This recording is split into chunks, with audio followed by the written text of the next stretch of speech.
had a worse overall attack. The same is again said here. Not too far away from things to kick off the lower bracket semi-final. M80, they are the fan favorite back home. 64% of you believing that they will get the job done and represent North America in the lower bracket final. Let's see who can move forward from NA.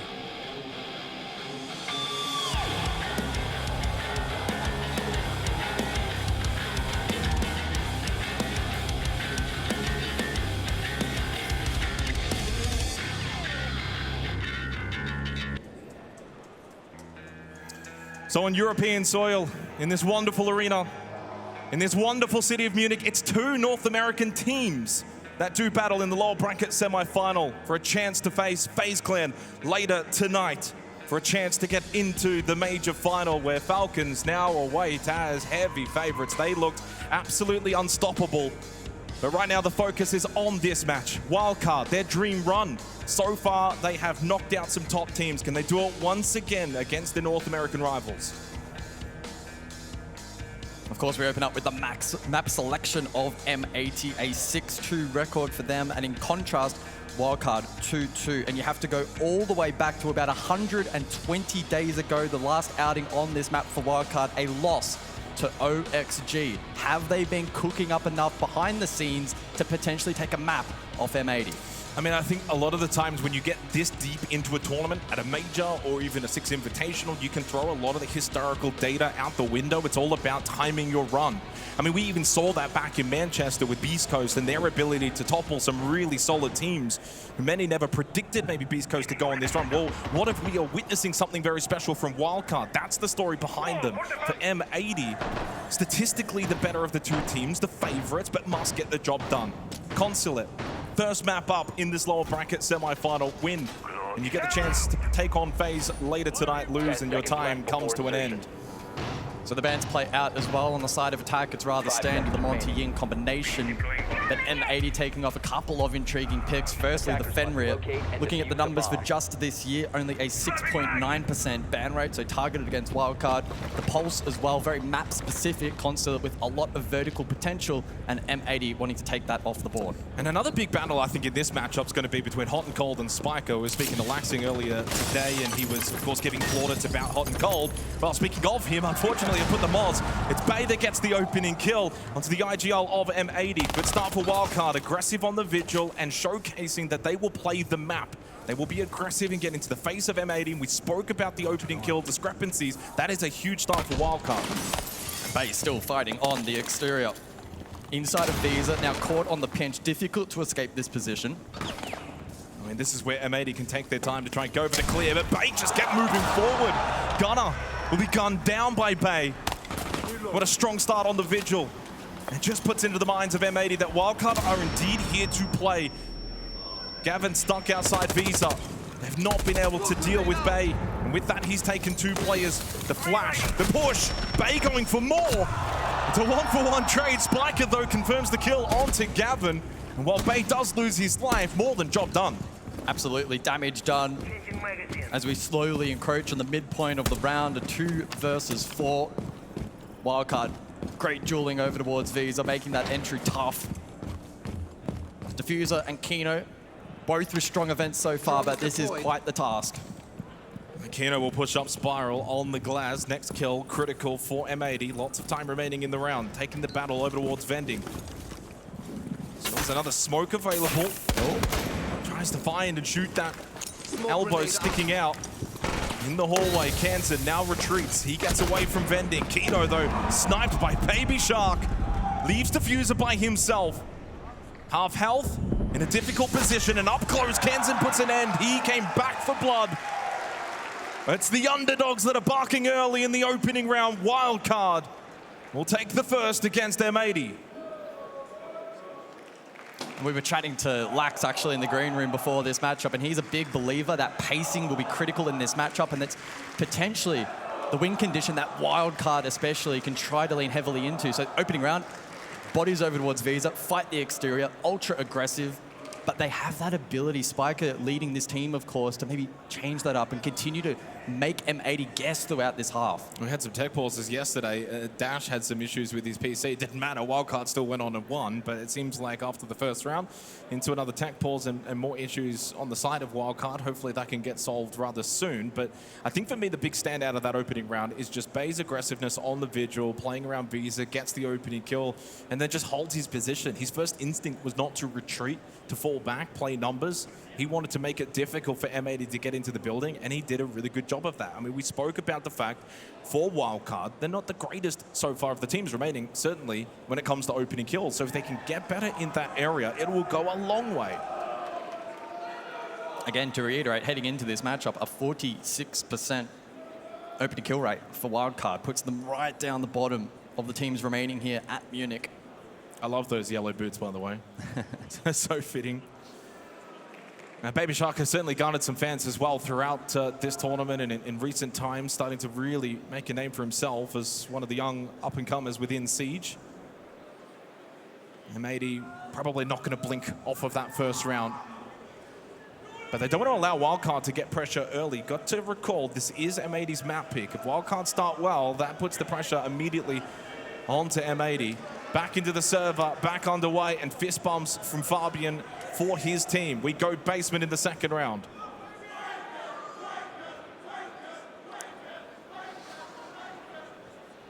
So, as you mentioned, basement for round number 2. This one side in particular, alongside Split, where taking that pulse off the board could definitely benefit M80 if they are to fight heavily on that vert control up above through the likes of Piano and Contest. We do see a couple of pivots, though, in terms of attack repick. Buck taken down, and instead, with the blitz also off, double-ranged hard breach, but it actually ends up being a full transition. Well, I like the fact that Bay's just immediately gone back onto the Vigil, so even though you're playing basement, I mean, in this instance, he can play just about anywhere. If he wants to go top floor, rotate back down towards middle, or even then eventually play something like server, he's got the license to roam. And Bay's a good person to talk about because I think he hasn't quite played his utter best so far for Wildcard this tournament, but we've seen him really start to rise in his stocks as a player over the last few months. And if he can have a tremendous performance in this series, that's a difference maker. You know, you've got Kenz and Baby Shark Spiker all been playing really well. You have Bay and Dash into the mix, and if they step up, they might just have the firepower to deal with M80. And Bay showed that in the opening round. M80 will be a little bit more cautious as they enter the building for this second round. Focus predominantly should be around that first floor. Get Diffuser into a good location along with Gavin on the ram. Open up the floorboards, but first, got to go through the due diligence, clear out this top floor, any roamers. Of which there are a couple here for Wildcard. Bay over towards Secretary, Baby Shark console. What impact can they have offsite? Kino not wasting any time, wants to get more information and push forward. Bay, for the second round straight, got the opening kill, but he will lose his life. Dash though, catches out Kino, who looked a little stalled out when he saw Bay on the floor after he got the down. They can get Bay back up as well. But Gavin comes through, gets the kill onto Dash. Bay has been retrieved successfully. Kansan and Bay both low. Boss G back in hand for Bay. This is what Wildcard want. They want to bring the chaos, and Bay will do just that. Running rampant on this Vigil early. Baby Shark still lurking above. M80 need to be mindful on that for this particular clear. And Bay, of course, running right still as well. 2v4, it's tough. Gunnar does have the death marks available, but would in tow reveal his own position. And with only 2 players up for M80, activate might not be the best thing to do just yet. 60 seconds still remaining. Keep in mind, Kansan Bay very low on health. So if Gunnar and Hot and Cold can find a way to isolate those two, take those fights first, they can still salvage this round. Spike has got some intel. Towards server stairs, Gunnar. Hot and Cold will play towards yellow, so they are separated right now for the 2 remaining members of M80. I'll find you. Deathmark activated onto Spiker. He's got a Nitrocell in hand, throws it, does not connect. 30 seconds here. Gunnar and Hot and Cold, so much skill between the two. Bay though close. Bay though, again putting the Boss G to work. As Gunnar was making his way to site, Hot and Cold had got his way in towards Garage. Thought about the plant, gets off, gets the kill, shuts down Bay. Needs 3 more. Tagged up though, losing that contact fight. Will now look for the plant to maybe bait out some movement, but there is no movement from Wildcard. They are giving Hot and Cold absolutely nothing to shoot at. He can't do a darn thing. A very solid start from Wildcard thus far in this lower bracket semi-final. No better start, 2-0. M80 are getting beaten up early in these rounds, and Bay has been the most influence for Wildcard in that aspect. Yeah, and you look at his numbers heading into this particular match, a 59% cost, 98 EPS, sits him at 40th for the event, so he hasn't necessarily been a big standout in terms of overall numbers, but he has had 6 multis leading in to this game, so he can have moments of brilliance, and we're seeing that early here on map 1.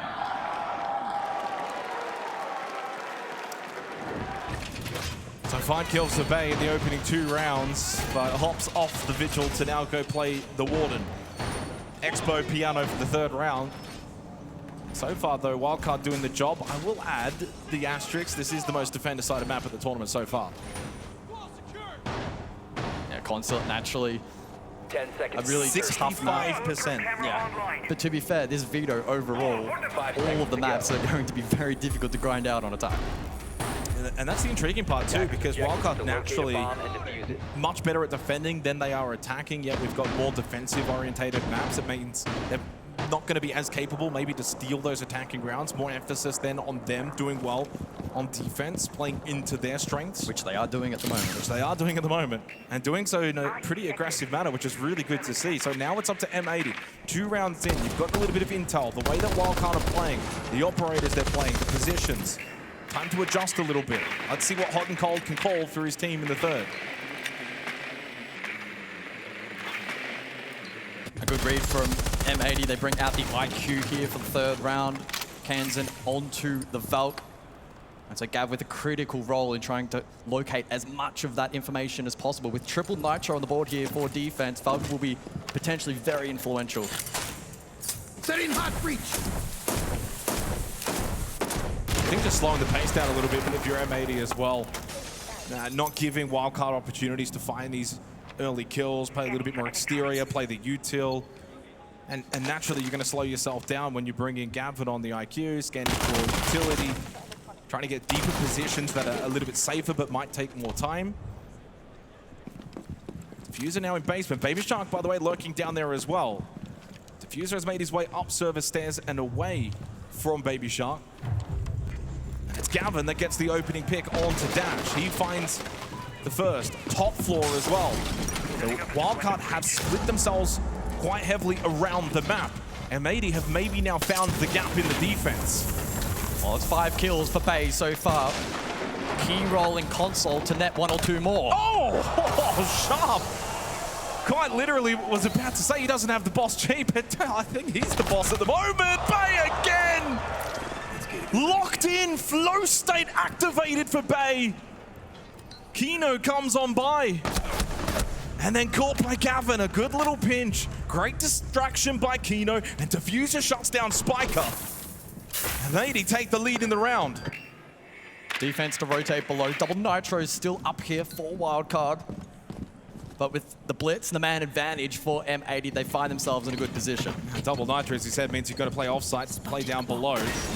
Right now playing top site though is M80. They're on top floor, so they're going to try and play into their own third as well. Kino will eventually look for the plant in the last 25 seconds. Baby Shark has rotated back up over through Lounge.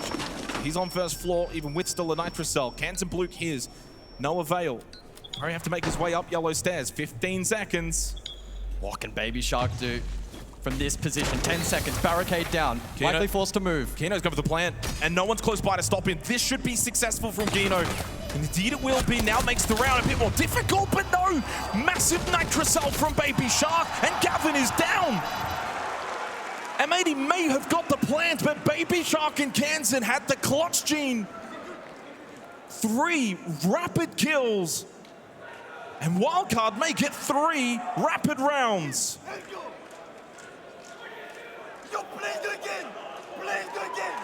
Baby Shark is high, Bay's locked in. It's all Wildcard at the moment. Where is M80? I'll have a short break to talk things over as the additional bans come through. But Wildcard looking red hot here already on Consulate, having all the answers. Their ability to clutch tested in that last round as well, and they deliver. This is where M80, hot and cold specifically, and perhaps Fabian at some point in time can be the ones to rally them back to success. Yeah, well, 3 straight for Wildcard. They get to go around the world. Now back over to CO meeting. It's timeout from Fabian. We can't hear you. How are we? They can't hear me. We can. Okay, now they can. Is this how we want to go home? No. No. Then pull your fucking big boy pants on and start playing like a fucking team. We're pushing like a fucking wave. That's it. But the only thing is, our wave is in 3 different fucking waves. There's one guy here, one guy there, one guy in fucking Narnia. Go together. How hard is that? Are we doing 3-2-1s? Are we using utility for each other? No, we're not doing anything. We're letting a fucking Bay fucking shitting on us because we're just fucking doing nothing. Go together, use utility, 3-2-1s. Stop shitting our fucking pants. I don't want to go home now. Yeah. Pick it the fuck up, boys. Fucking wake up, look the fuck in, and turn this shit around. Come on, boys. Come on! Wake up! Well, that was an impressive timeout speech from Fabian. Those back home certainly would have been impressed from, well, for those in the arena, let's just say Fabian was animated. He was pissed. He wants them to wake up, or he feels like they are going home pretty early on. It's only the first map. He's fired up. He's fired up. He's not liking what he's seeing. To be fair, though, Wildcard are just playing some really good Siege. Certainly identifying Bay as a threat, though, during that tactical timeout. Fabian frustrated that M80 are feeding into him, giving him opportunities to find kills. Now up to 7, 3 rounds in. And as we enter the 4th, M80 off the back of that tactical timeout, desperately looking to try and reset momentum. And Bay will go back onto the Vigil, where he has found some incredible success. 5 seconds to insertion. Well, 3 straight for Wildcard is one thing. If they make it 4 straight after an M80 tactical timeout, that's when M80 and Fabian get very, very nervous. This is their map pick, but it is defend decided. Steal a few attacking rounds and the narrative will shift. But with Bay back on the Vigil, and you know full well he's going to be someone that will make his mark in this 4th round at some point. It's just a matter of when and where. So to the top floor we return, and Wildcard's composition very well suited for the late round with the Tachanka and the smoke, specifically Goyo as well. If you cast your mind back to the last time this objective was played, a lot of the action taking place, in fact, here over towards V's, but it's more contained from Wildcard this time around. Far less aggressive roam being employed here. They, for example, he's bending currently. And the rest of the team situated close by to the objective. I mean, it looks rather defaulty right now for Wildcard, the way they're playing this. They're saying to M80, we'll let you play a little bit slower. We know you probably want to bring that pace down, but you're going to have to come clear us near side, clear out tough positions, tough angles, like vending, like long desk. Spiker as well inside a meeting, playing the Tachanka. He's going to look to try and deny with utility. So this might be a little bit more of a stalled out 4th round in contrast to the others, but it's actually more so because of the way that Wildcard are playing it. And that keeps M80 themselves on their toes. It's forcing adaptation from M80. Now, they do have the tools in this round to deal with that. We saw Rotera is flying out. Gav got some value. There's Grimbees for the late round. And a lot of throwables as well. So the util dump game here for M80 can work. Wildcard just not giving any engagements at the moment. It'll be too closer to that final minute. Still no contest. But I think that's exactly what Wildcard want with the way they've been playing it. It's a double stack now over towards Spiral Stairs. Bay will be watching from long desk. Forced back slightly though by the frag grenade. He's getting pinched. They've already pushed up. Double! Well, got it down onto Diffuser. Gavin taken very low as well. Bay will lose the opening engagement, but at least he did some significant damage. But long desk has now been overwhelmed and taken by M80. M80 able to overload that position, but Dash responds, 40 seconds. Diffuser was low. The Gas Babe does more than enough. M80 though get the trade. Baby Shark quieted and then Dash will be eliminated. But he got another Gas Babe kill before at least losing his life. Only the 1-player differential. Spiker in a very big fight against Gunner, and he wins it. Now turns his attention around to the back bit, but he's got help from Kansan. 4 straight for Wildcard. Not even Fabian could change things for M80. And that has to be incredibly frustrating for M80. Wildcard looking so damn good at the moment. Well, where to, though, for M80? I mean, we had Laxing earlier today was hyping up Hot and Cold as the best IGL within the North American region. Right now, Spiker, well, he's laying his own claim with the way that Wildcard have been calling, playing. They've had full control, the pacing, the positioning. This has been Wildcard's half. M80 are reacting to what Wildcard are doing. It's been all about variation. They continue to mix it up. They continue to catch M80 off, and they look sharp inside of the server to back up that game plan and action it well. The Wildcard fans that are in attendance starting to get a little wild themselves. 4 straight for Wildcard. Certainly did not envision this coming into the series. This was M80's map pick. And they've been such a strong team from a region that will go down to 1 team remaining. After this, Wildcard on the verge of being that representation from North America if they keep this up. And touching as well on those additional bans that came through before the 4th round, Kaid and Blitz, we've seen the pivot from M80 onto the Blackbeard, and it did gain them value in the prior round, but still on that transition in towards site, found it difficult. Well, Laxing's been talking about Hot and Cold earlier today. Let's see what he's got to say now.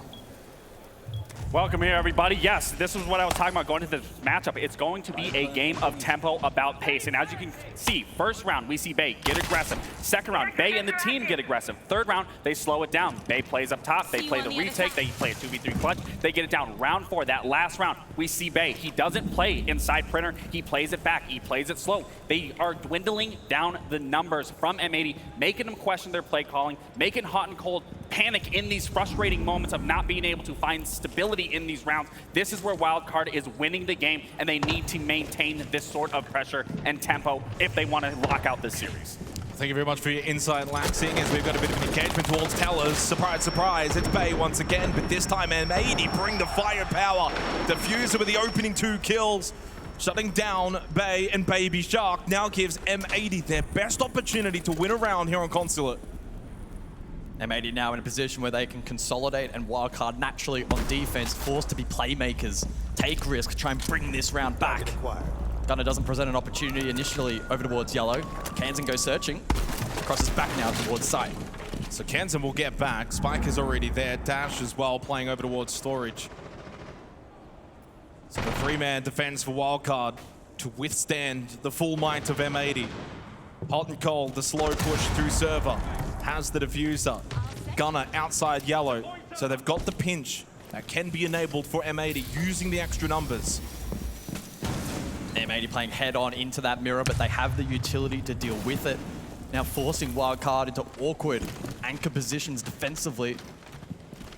They have key players that can make a difference in this round, but still tough. The Blackbeard offering so much info to M80, and as you mentioned before, Gunner's still lurking in a yellow stairs position, ready to go when the rest of the team executes. And Diffuser as well, still on that first floor. Hot and Cold just trying to avoid the damage. Gunner on the Deimos, bottom yellow, ready for that death mark. Now onto Kansan. He can make the push in from yellow.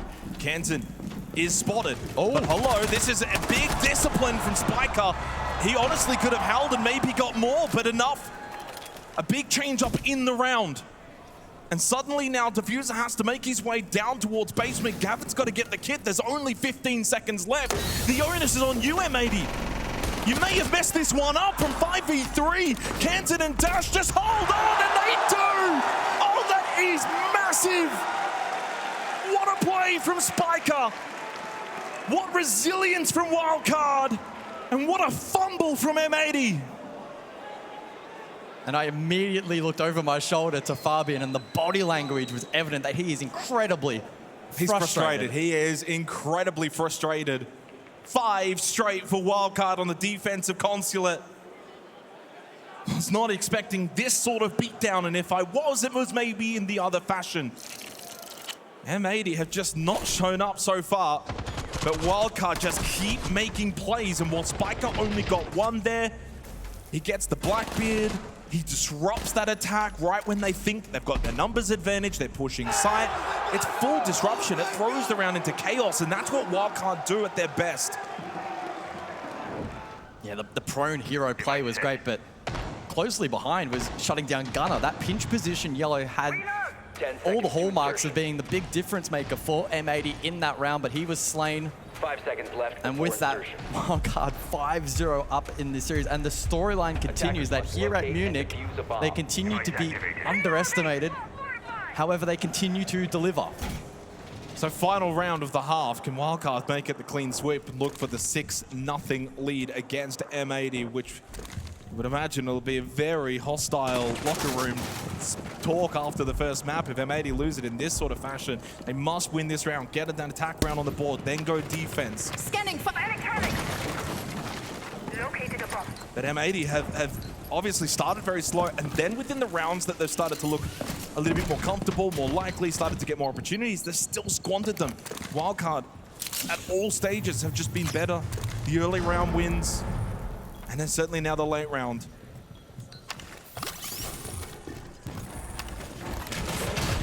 Back-to-back appearances of the Solace in this round, and so Spiker will be eager to garner information. First time seeing split as well, server tellers for this final round of the first half.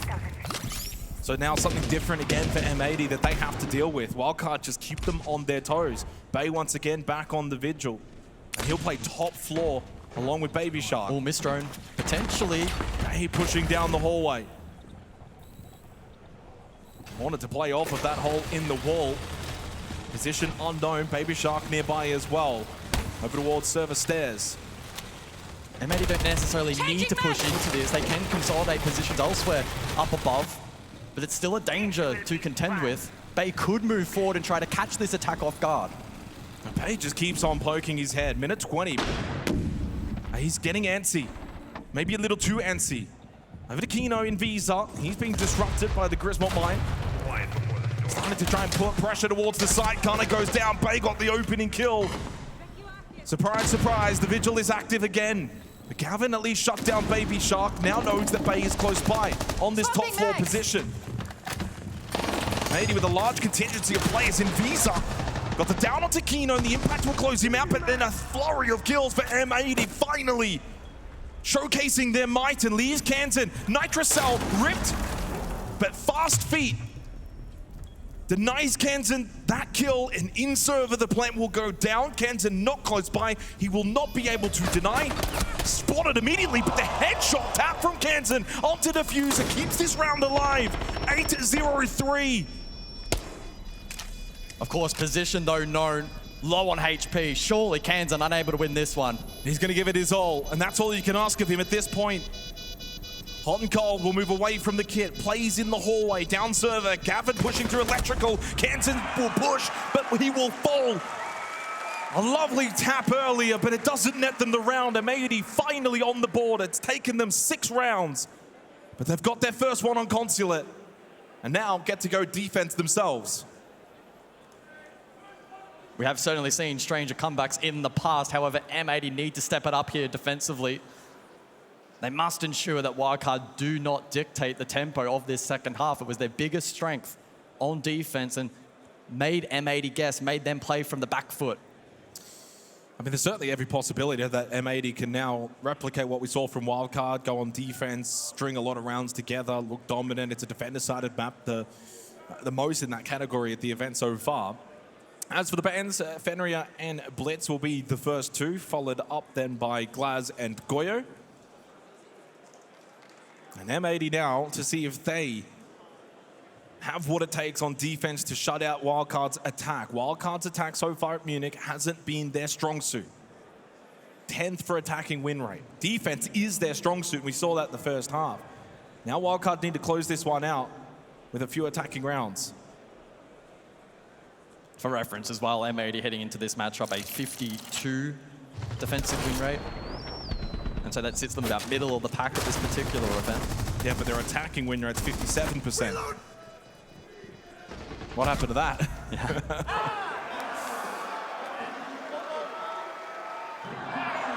We've seen already how animated Fabian has been with his team. Of course, timeout already used by M80. Wildcard still have theirs in pocket with Lagonis.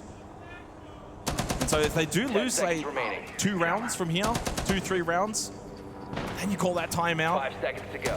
So they've got the buffer, they've got the space, they've got the breathing room It's up to M80 to try and claw this deficit back round by round. So the belt of utility here from Wildcard suggesting that they may look for a console direct. It is potentially possible, facilitated by that Capitao and Grim combination. Swapping bags. They can then follow that up with the likes of a yellow drop as well in combination to make it difficult for M80 to withstand it. That being said, defensively, their utility will be sound as well in denying that if played correctly, especially the Tachanka in denying that particular swing in position.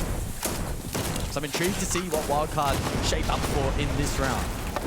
Yeah, and not just also that, but maybe the pacing too. Are they going to try and bring pressure early onto M80 or play a little bit slower, keep M80 guessing? They certainly have the lineup to go for the execute at any kind of time once they feel like they're in the best position.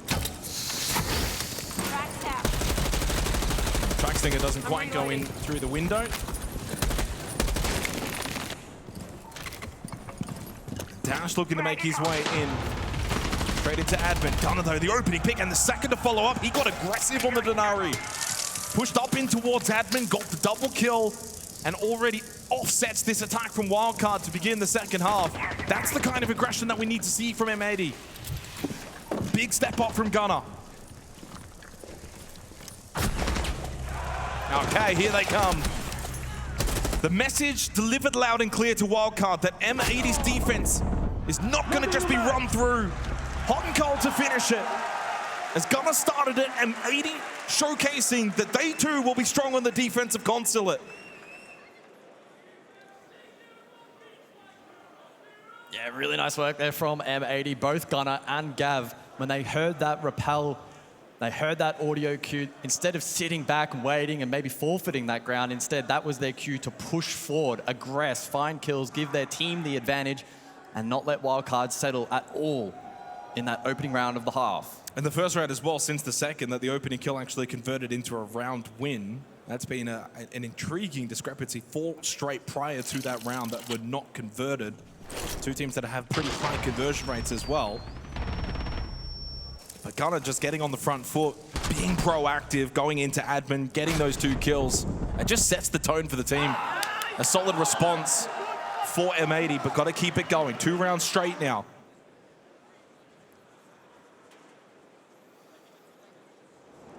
So to basement we go then for the 8th round. And you look across at the lineup here from M80. It seems like they are not going to go less aggressive, but they may dial it up. Diffuser on the Mozzie looking to deny and potentially steal information. And Gav, given the license on Vigil, he'll be looking to have similar impact to what we saw from Bay back in the first half. The ability to run around, stall time, maybe try and find a pick or 2 before peeling back.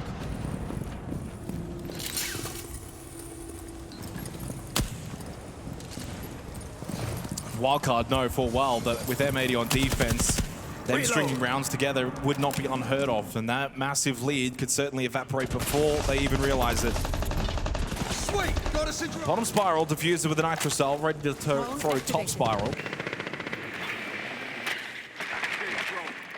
But he started about, what, 7-1, I think, over the first 2 rounds, or maybe 7-2. Has been quelled by M80. Fabian himself even mentioning Bay in the earlier timeout. Just feels like Wildcard are cooling off a little bit. This is the right time for M80 to strike. They know they can play aggressive. Diffuser on the Mozzie, Gavin on the Vigil. They can play the map.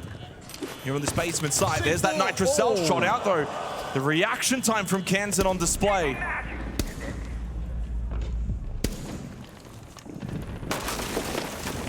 With that though, Wildcard able to claim some semblance of map control. The defense now peeling back towards the first floor. Although Dash quickly taking ground. Blackbeard, the perfect operator for this kind of role, to shoulder check, find info. Let the rest of the team play around that. Gav posing a threat, lobby side on that Vigil. What can he do from there? Does he look to play life? Does he try to stall time? There's options available.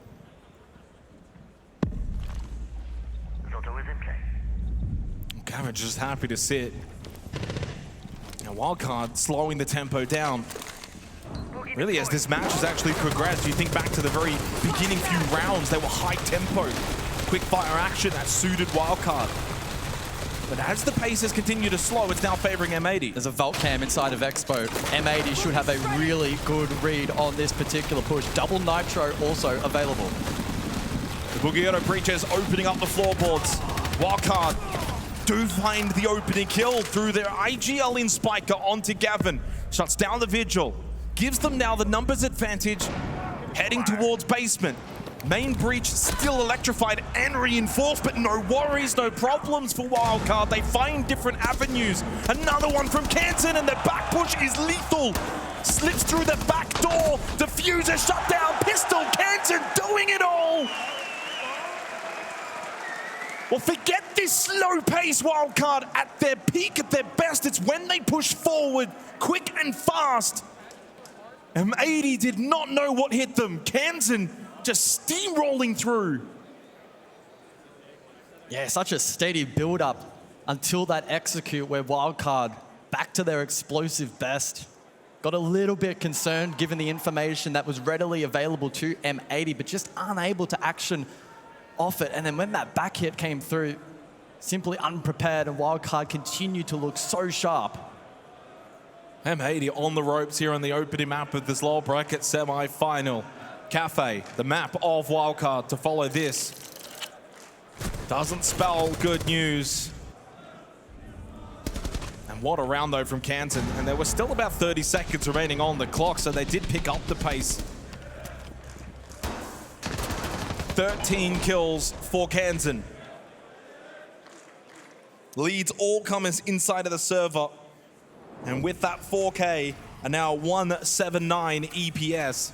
Huge numbers. 13 and 2. Attacker's objective is to defuse a bomb. And 4 rounds to now close out this map. And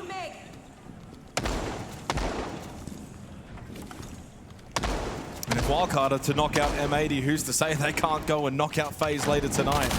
It's that kind of run.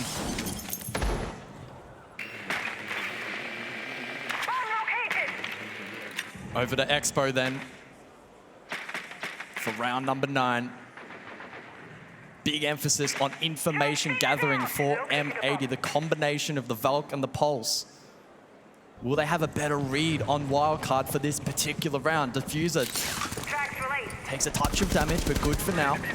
Wildcard looking to probably enclose above, try to activate the Ram, and then fortify that position with the gridlock once they get control. Kino 1 and 7, but now on the Pulse, and if he's not going to be helping out too much in the kill department, at least can provide the information with the cardiac sensor, has a nitro cell, might just be what M80 need. But it almost feels inevitable the way that Wildcard have been playing, the way that Kansan has been playing. What can M80 do? 4 rounds straight on the defense required. We saw Wildcard do that in the first half, so it is doable.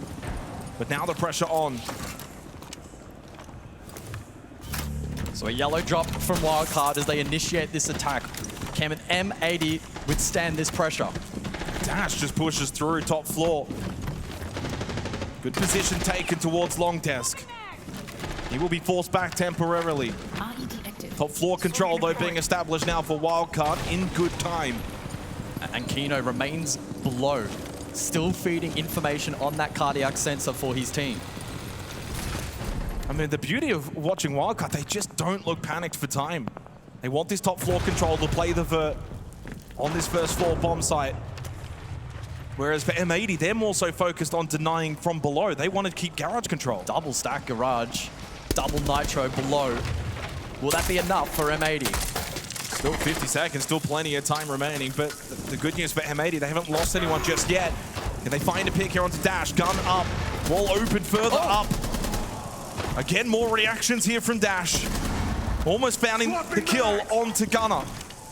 Wildcard have the extra play, but the time starts to dwindle. Spiker lost his life, the Blackbeard falls too, but so does Diffuser. Gunner and Gavin, as the duo, must now hold strong for M80 or this map is done.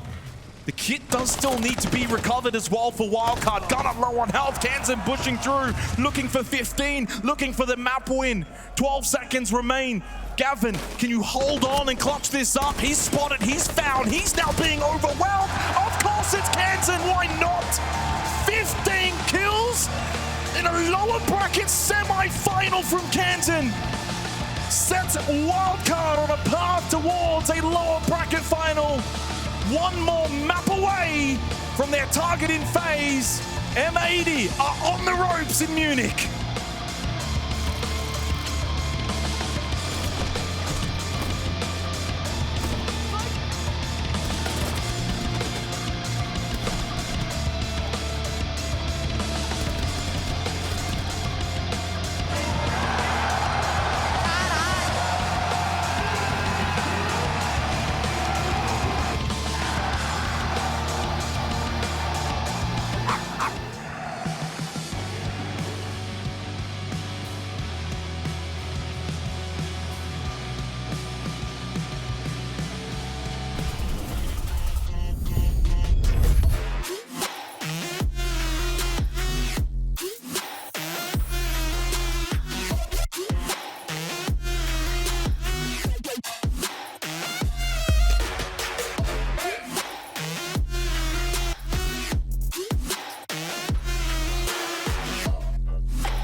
I want to know what made M80 so uncomfortable playing in a map that you guys picked.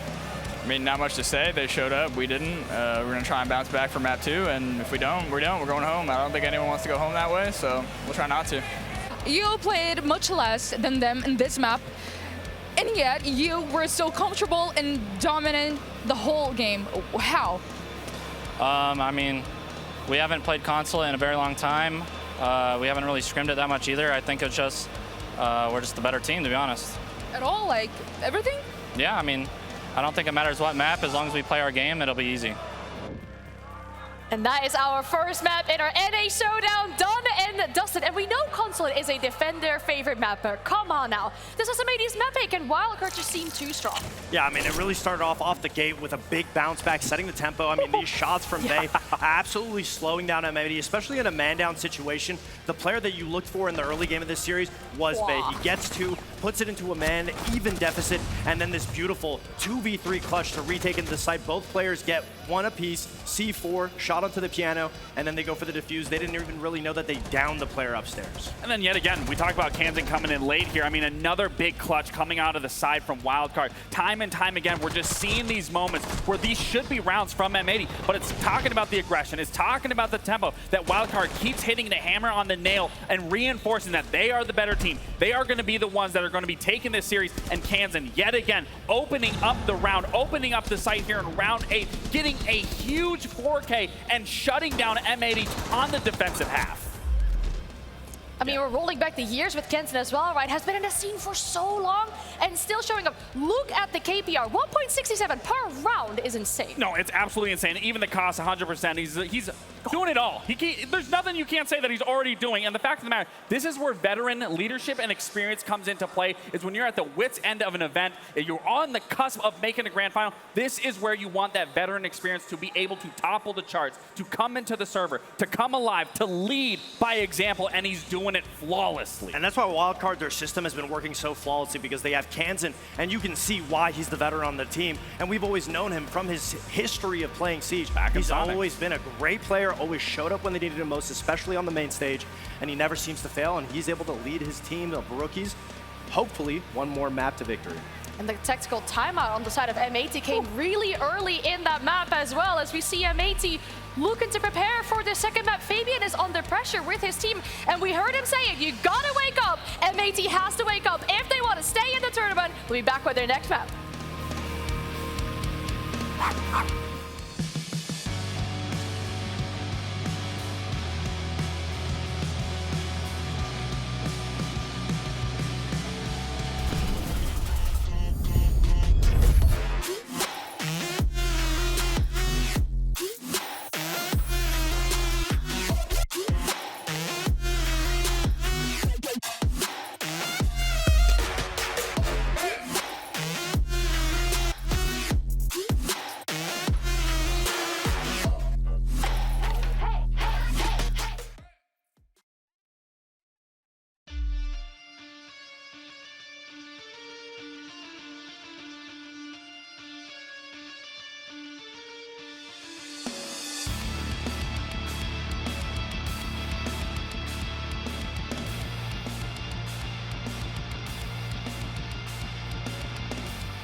Fabian, how was the prep talk?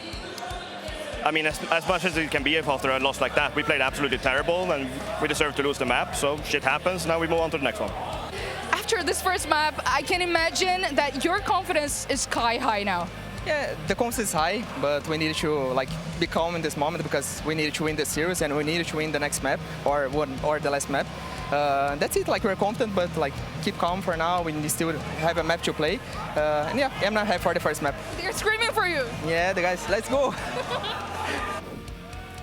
Cafe is the second map in this series between our last two remaining NA teams to send one another home in the tournament here, though. For M80, the pressure is on. This map could send them home. What do we need to see from them going in here? I mean, we talked about it in the pre-match, that M80 is the only difference between them and the other teams that came up against Wildcard is they can play slow. We've seen it all throughout the NEL this year, but we didn't see that in console. We haven't seen it yet. That's the big change that we need to be able to see, is them match it up, especially on a map like Cafe, which is a lot more slow-paced, focus on the trades a lot more, which M80 is currently the best team in trades when it comes to the tournament. I mean, not even just the trades, the opening kills, they need to be able to convert those and heavily keep those into those favor, not losing these clutch moments like they did to Wildcard in the consulate. And not even just that, controlling the tempo. This isn't a matchup about meta. This is a stylistic matchup. You know your opponent. You know the idiosyncrasies that you can take full advantage of, but it's going to be important, not just on hot and cold, but each individual to understand who they're playing against, who they're playing in front of, and how they can switch that and turn it into their favor.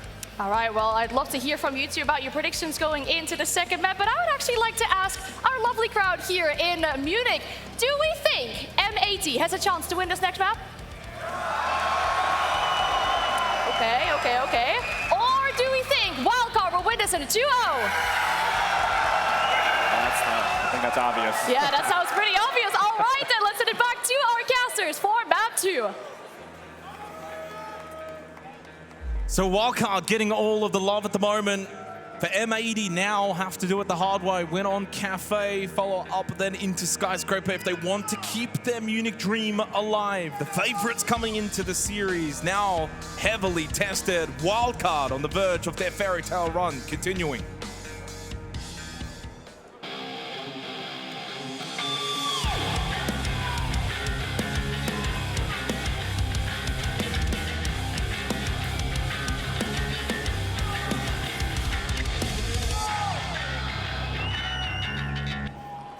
So out of the break and into Cafe for the second map of this lower bracket semi-final. M80 would have got a stern talking to by Fabian. I imagine we heard him earlier in the timeout, wasn't happy. I wonder if he calmed down a little bit in the back room, but they certainly need a little bit of calmness, I think, coming into this first half. Cafe defense, every opportunity now for M80 to string rounds together, build some form coming into the second map. So the band's now shaping up. Blackbeard Castle initially. Do we see Wildcard double dip and take the Azami off the board? It's fairly meta at the moment on Cafe and looking to enable more play on Repel. So we'll see what they opt for. But a lot of this match, again, will be centered around pacing. The devs keep framing it in that manner, and I tend to agree. As expected, Azami off. And so attack at least that Blackbeard and Dockerby combination, both of which prevalent here on Cafe. Well, the pacing that you're alluding to is probably more so on M80's attack. We won't see that in the first half. For Wildcard, though, funnily enough, they are the team that gets the quickest opening kills at the tournament so far, averaging at around 1:50. So they want to bring the faster pace style, and they may opt to do so in this opening half. Wildcard's run has been scintillating so far in Munich. Can it continue? One map away from a lower bracket final, from a top 3 placing. And SI implications as well for Wildcard. They stand to gain the most.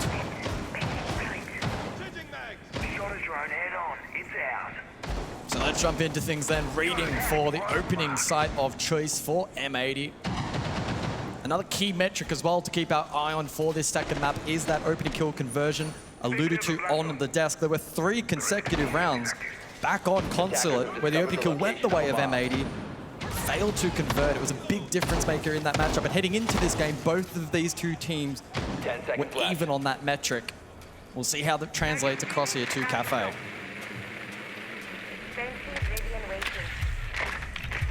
So hot and cold will go the Mozzie. M80 will now bring their defense Reading Fireplace. I think getting off to the good start, the solid start, getting a few defensive rounds is so required for M80. Just to quell the nerves, now facing elimination for a top team that's been performing so well at the event. If I'm Wildcard, I'm thinking just bring the chaos, bring the energy, try and play some fast siege. The dash on the blitz, that can enable that Kansan as well with the Ying. Baby Shark could lock down a few players with those death marks, so they have the tools necessary if they do wish to go for a fast hit later in the round.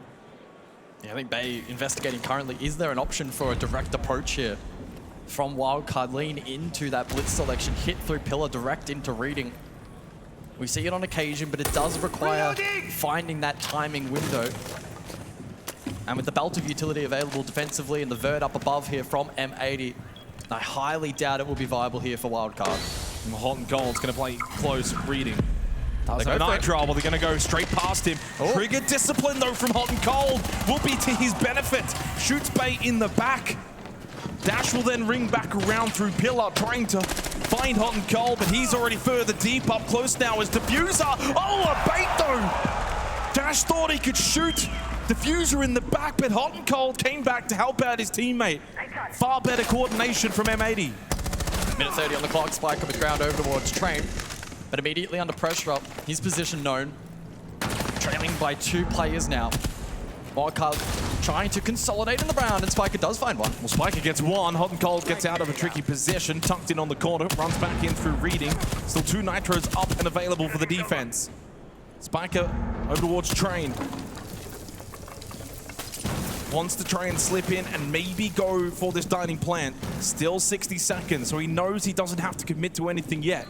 No Candelas remaining for Kansan on the Ying. 2 death marks, though, for Baby Shark if they need more information. No top floor control either, so the pivot here from Wildcard looking to gain ascendancy above. Gunner is in washrooms. So maybe a read on his position, his location. They can always just drop pillar late round, go for the reading plant. That is always viable. Gunner, will he catch them off guard? He moves out of washrooms, further deep position, over towards lounge. Navigating, but what a clear from Kansan. Switched on, locked in. Great game sense, but now Gavin towards Cocktail, catches out Spiker. Tucked in the corner, and that's Kit now on the floor. Desperately throws out the Nitrocell, knowing that the pressure will come his way. Drops Laundry, can now go back, play the site. Gavin then plays Laundry, knowing that Kansan was to follow. Such a well-orchestrated round from M80, and while Wildcard have kept it close, M80 have always been in control, start to finish. That's the way they needed to start Cafe on Wildcard's map pick. M80 doing a great job in catching that curveball, the initial push in towards pillar, not direct towards site, but instead looking to exploit elsewhere inside of that objective. But M80 bait them in, isolate the blitz. Wildcard try to reconsolidate in the late round, but the damage already done. Well, the crowd wants map 3. We're only into the first round. A lot more siege to be played, and of course the lower bracket final later on tonight. FaZe Clan awaiting the winner of these 2 teams. What a start though. Hot and Cold, Trigger discipline. We saw a little bit of that actually from Spiker back on the first map of Consulate. And in the end, it set M80 up nicely in the round. But what solidified the round for them was the top floor play. Cocktail, Gavin, drop back, gets the second on through Laundry. Really well-worked round. Some of the better siege we've seen from M80 in this lower bracket semi-final. So from reading and fireplace to mining and fireplace, a small switch up in site choice.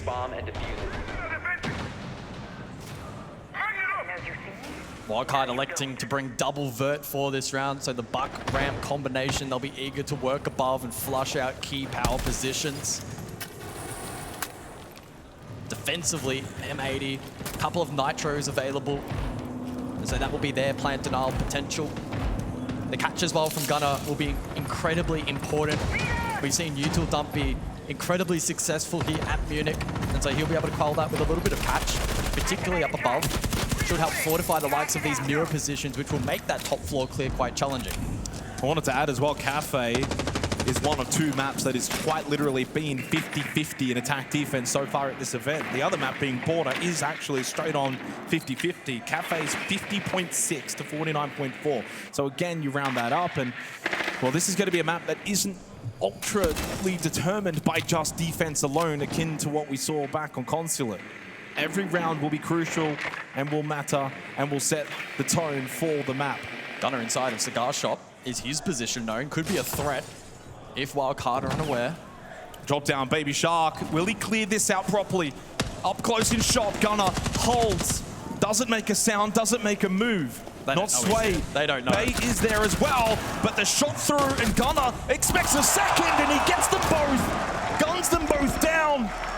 Blaze of glory from Gunner. M80 setting the tone early on Cafe with their aggression around the map, playing good positions, then falling back and not giving Wildcard the chance to then get trades. Quite similar to the opening round. It's a 5 versus 3 and M80 able to dictate tempo now from this point onwards. Util dump from Wildcard. M80 though already vacating these key positions up above. Yeah, there's no one top floor for M80. It's clear that Wildcard have to go through and do the job, but no one to be found. And Cabin with a nitro. Another kill for M80, and while he did lose his life to Kansan, Wildcard now up against it in the second round, down to just 2 players remaining. And not a lot of time either. A well-defended round from M80. We haven't even seen the site. We've barely witnessed mining and fireplace. All the action top floor. And that says to me, the way that M80 are playing Cafe, they're forcing Wildcard to take these fights. Diffuser trying to find Dash, but he gets assistance. Now Kansan 1v3. Oh, Kansan has been exceptional so far. Goody. 1v3. Gunner's so low on health, but he's got so little time. Default taken out. Back out into the corridor and then slips back into fireplace. Could go plant mining. Gunner's on red stairs. If he does go mining side, kills Gunner, he could get the plant down. 5 seconds though remaining. They will force him to go and stick this plant inside of mining and then converge. Now they start making the move. And even just the footsteps gets him off the plant, saves the KD, but can't save the round. 2-0 M80. Back-to-back rounds, M80 finding those first 2 picks and then doing really good job late round to peel away, not fall in to the trap of sticking around too long. Wildcard calling their attack. Everyone already know that you guys understand about this. Is beautiful. Okay, first thing, let's play the Monte next round. For you, Dash and execution. For basement, you can cross to the bunker plant. And for you, Spike, if they play top 4, doesn't matter what the defense they're doing, just play the Monte. Okay? What do you think, guys? Talk about the next step. Like, we're not talking, okay, we're gonna kill Sion. How we kill Sion play? Grenade from heaven, or we can use the Thatcher if that Thatcher is gonna be open. Shark can play the Thatcher if they're doing the util burn, the util burn defense. But just talk about the next step, like speed up a little bit. The match's all good, you know. Just talk about this, guys. Okay? Next step and that's it. Nothing more. Okay? Probably gonna be basement here. Bro, default spots, let's just start face checking the Shaiko guy, bro. Let's just like get on the PNR repel Evan and me and Shark can just drop and kill this guy. Well, relatively calm timeout though for Wildcard from Lagonas. He didn't seem too flustered, too bothered, not too displeased, but it is a relatively early timeout as well. Only the 2 rounds have so far been completed. But wants to get on the front foot, and I don't mind that from a coach. Yeah, certainly a proactive approach as we look back at that prior round. Gunner able to play the tuck, netted 2 kills, and then those on site doing their role as well, giving no opportunity for Wildcard to find win conditions in that particular round. Bomb located by attackers. Top floor we go. Can M80 continue this streak? Well, it certainly feels possible with the way that they're playing. They're not just winning these rounds in a scrappy fashion. Double opening kill, double conversion. They've been able to not make any kind of mistakes early. They're not giving Wildcard easy kills. 5 seconds left. And yet, despite that, they're also playing rather aggressive around the map as well. Good tempo, good control. This is better from M80. Got to keep this going. Bar cocktail for the 3rd floor. On the 3rd site of choice as well for M80, looking to go around the world. And so far, this is a good early statement, making amends for the first map. Intriguingly, during that tactical timeout, Wildcard noted that they anticipated Kitchen to be the objective of choice for this round. Now forced to pivot and adapt on the fly as we head up above. Can they find a way to try and activate the sense in this particular round? There's playmaking opportunities down Skylight, for instance. You can cut off some of the longer angles from Cocktail as well towards the latter portion of the round. And again, with the Castle and the Azami banned out, Repel game on this site likely to be critical. And looking at some of the statistics that we've had at Munich so far, Bar, Cocktail, and Kitchen, the most attacker-sided sites on Cafe.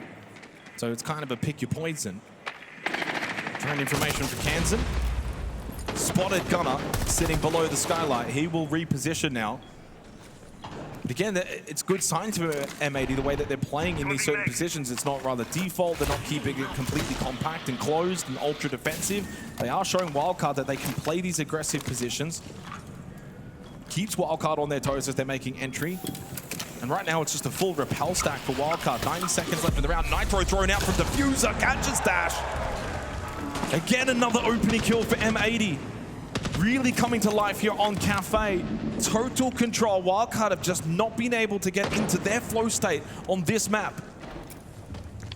Still no boots on the ground inside of the map. It's tedious for Wildcard. Only a minute to go. The drop to follow. Now look at the ROUs that have been sent out by Kansan. As you mentioned, the drop, Bay pushes in towards shop. Kino, though, was in lounge. They did not account for his aggressive positioning. Leaves Spiker by himself at the Skylight in a 1v4.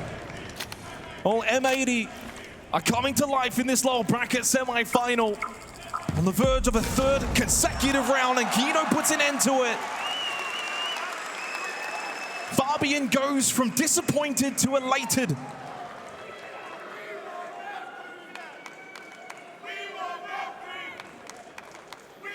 Well, you guys want map 3, we might be on road for that. 3-0, M80 looking so strong here on Cafe. And out of the timeout for Wildcard, it's yet another failure. Additional bans to then come into play for the remainder of the half. Deimos and Mirror.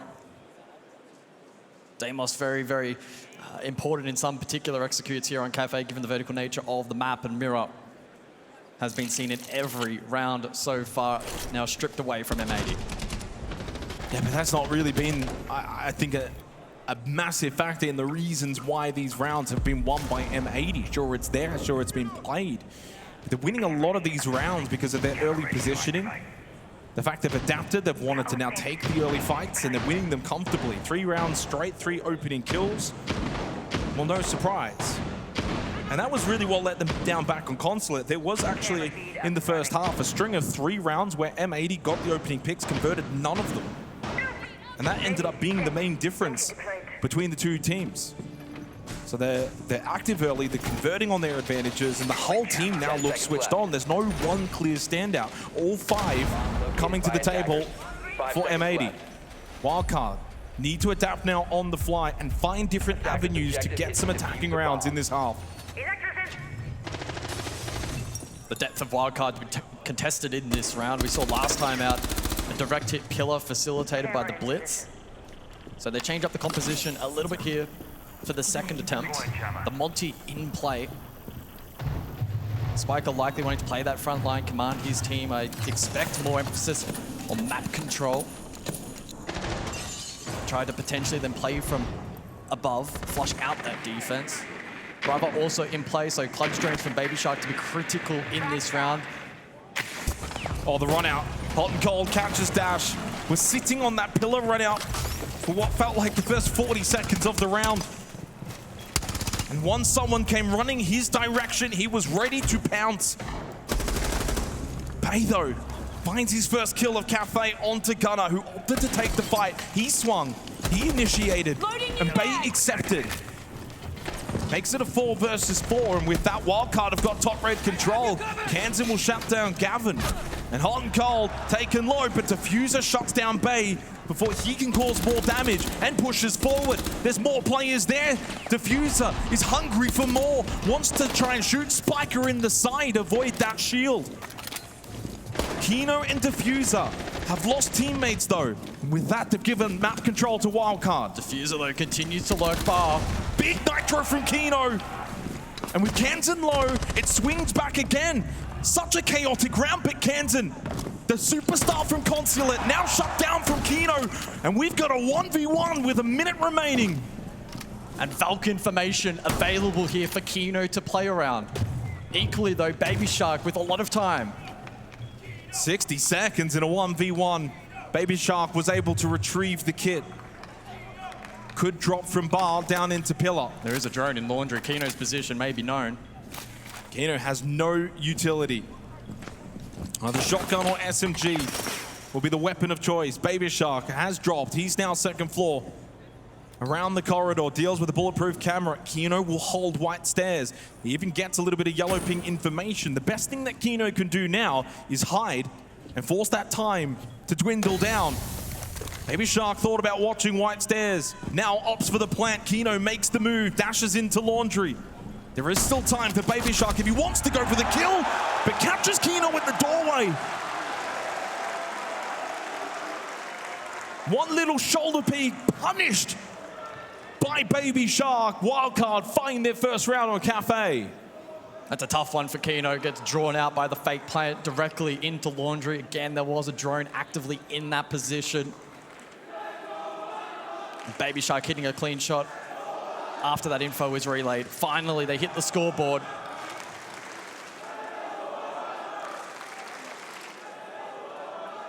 Back to mining we go. Can M80 replicate success on this objective? Yeah, M80 losing out the round where in a lot of avenues, the opening 3 rounds, the same play style netted them the round wins. Wildcard this time, though, were just able to be a little bit stronger in the gunfights. Kept the round lively, kept it close. Simply comes down to a 1v1 winnable for both teams at that point. Desperately needed for Wildcard. It is still 4 rounds straight that M80 have been able to find the opening kills. Wildcard have not been able to get the plant successfully down once. So a lot of the metrics are still in favor of M80, but that can swing and swing quickly. Kansan again influential in that round. He got a 3K, the first multi-kill round in this map. He's now up to 21 kills across the 2 maps. The next best is Gavin with 12.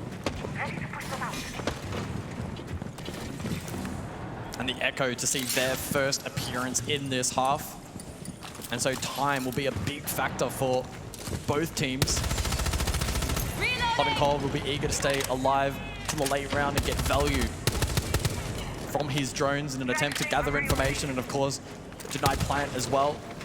Equally, Baby Shark IQ will be desperately searching for that yokai information in combination with the Valkyrie as well. Eyes on Dash currently. Susceptible to the run out in the prior round. 0-4 here to open up Cafe. He'll be eager to also add to his tally as well. Red ping. Tap, tap, tap, but it's Bay that hits the headshot onto Diffuser. Lesion down. Wildcard find their first opening kill of Cafe. Are they starting to turn the tide? And with Spiker on the Monty inside a shop, he can maintain decent position. Gunner wants to run past him. Where are you going? Wanted to get into shop. Bay was top red. Gunner wanted to reposition, gets punished for it in the second kill foul for Wildcard.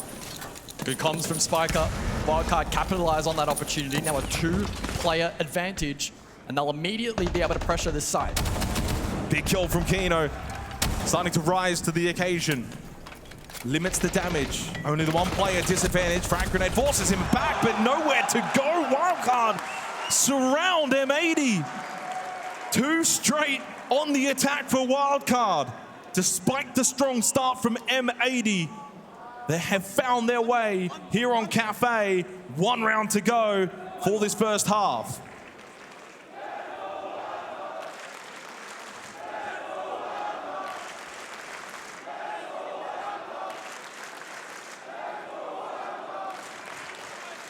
What a swarm from Wildcard in that prior round. I love that play over towards shop, getting value from the Monty. Gunner got trapped and steamrolled from that point onwards. Diffuser here initiated, he searched. Gunner under pressure, perhaps looking to escape or make a play. The Raw also caught. And a steamroll from that point onwards. The util dump as well towards the very end, very clean in towards Clinical. Kino's position. And yeah, Clinical, the best way to describe that for Wildcard. I'll tell you what, Wildcard just keep finding ways. They might not be statistically the best team remaining at the major, but they just keep finding ways. They play such chaotic and gritty siege that it's mesmerizing. Big round coming up. Wildcard already 1-0 up in the series after a very dominant Consulate. M80 started really well here on Cafe, but Wildcard now garnering a little bit of momentum.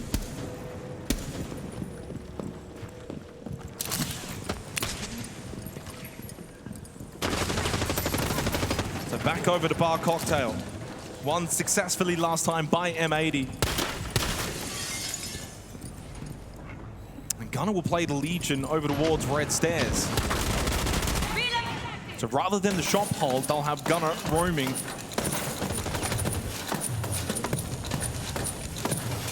Will be very difficult though for him to have impact from down below, given double flank watch here for the attack. Both the Gridlock and the Nomad should be able to keep him at bay. So I'm intrigued to see how Gunner then looks to react to that through the mid-round.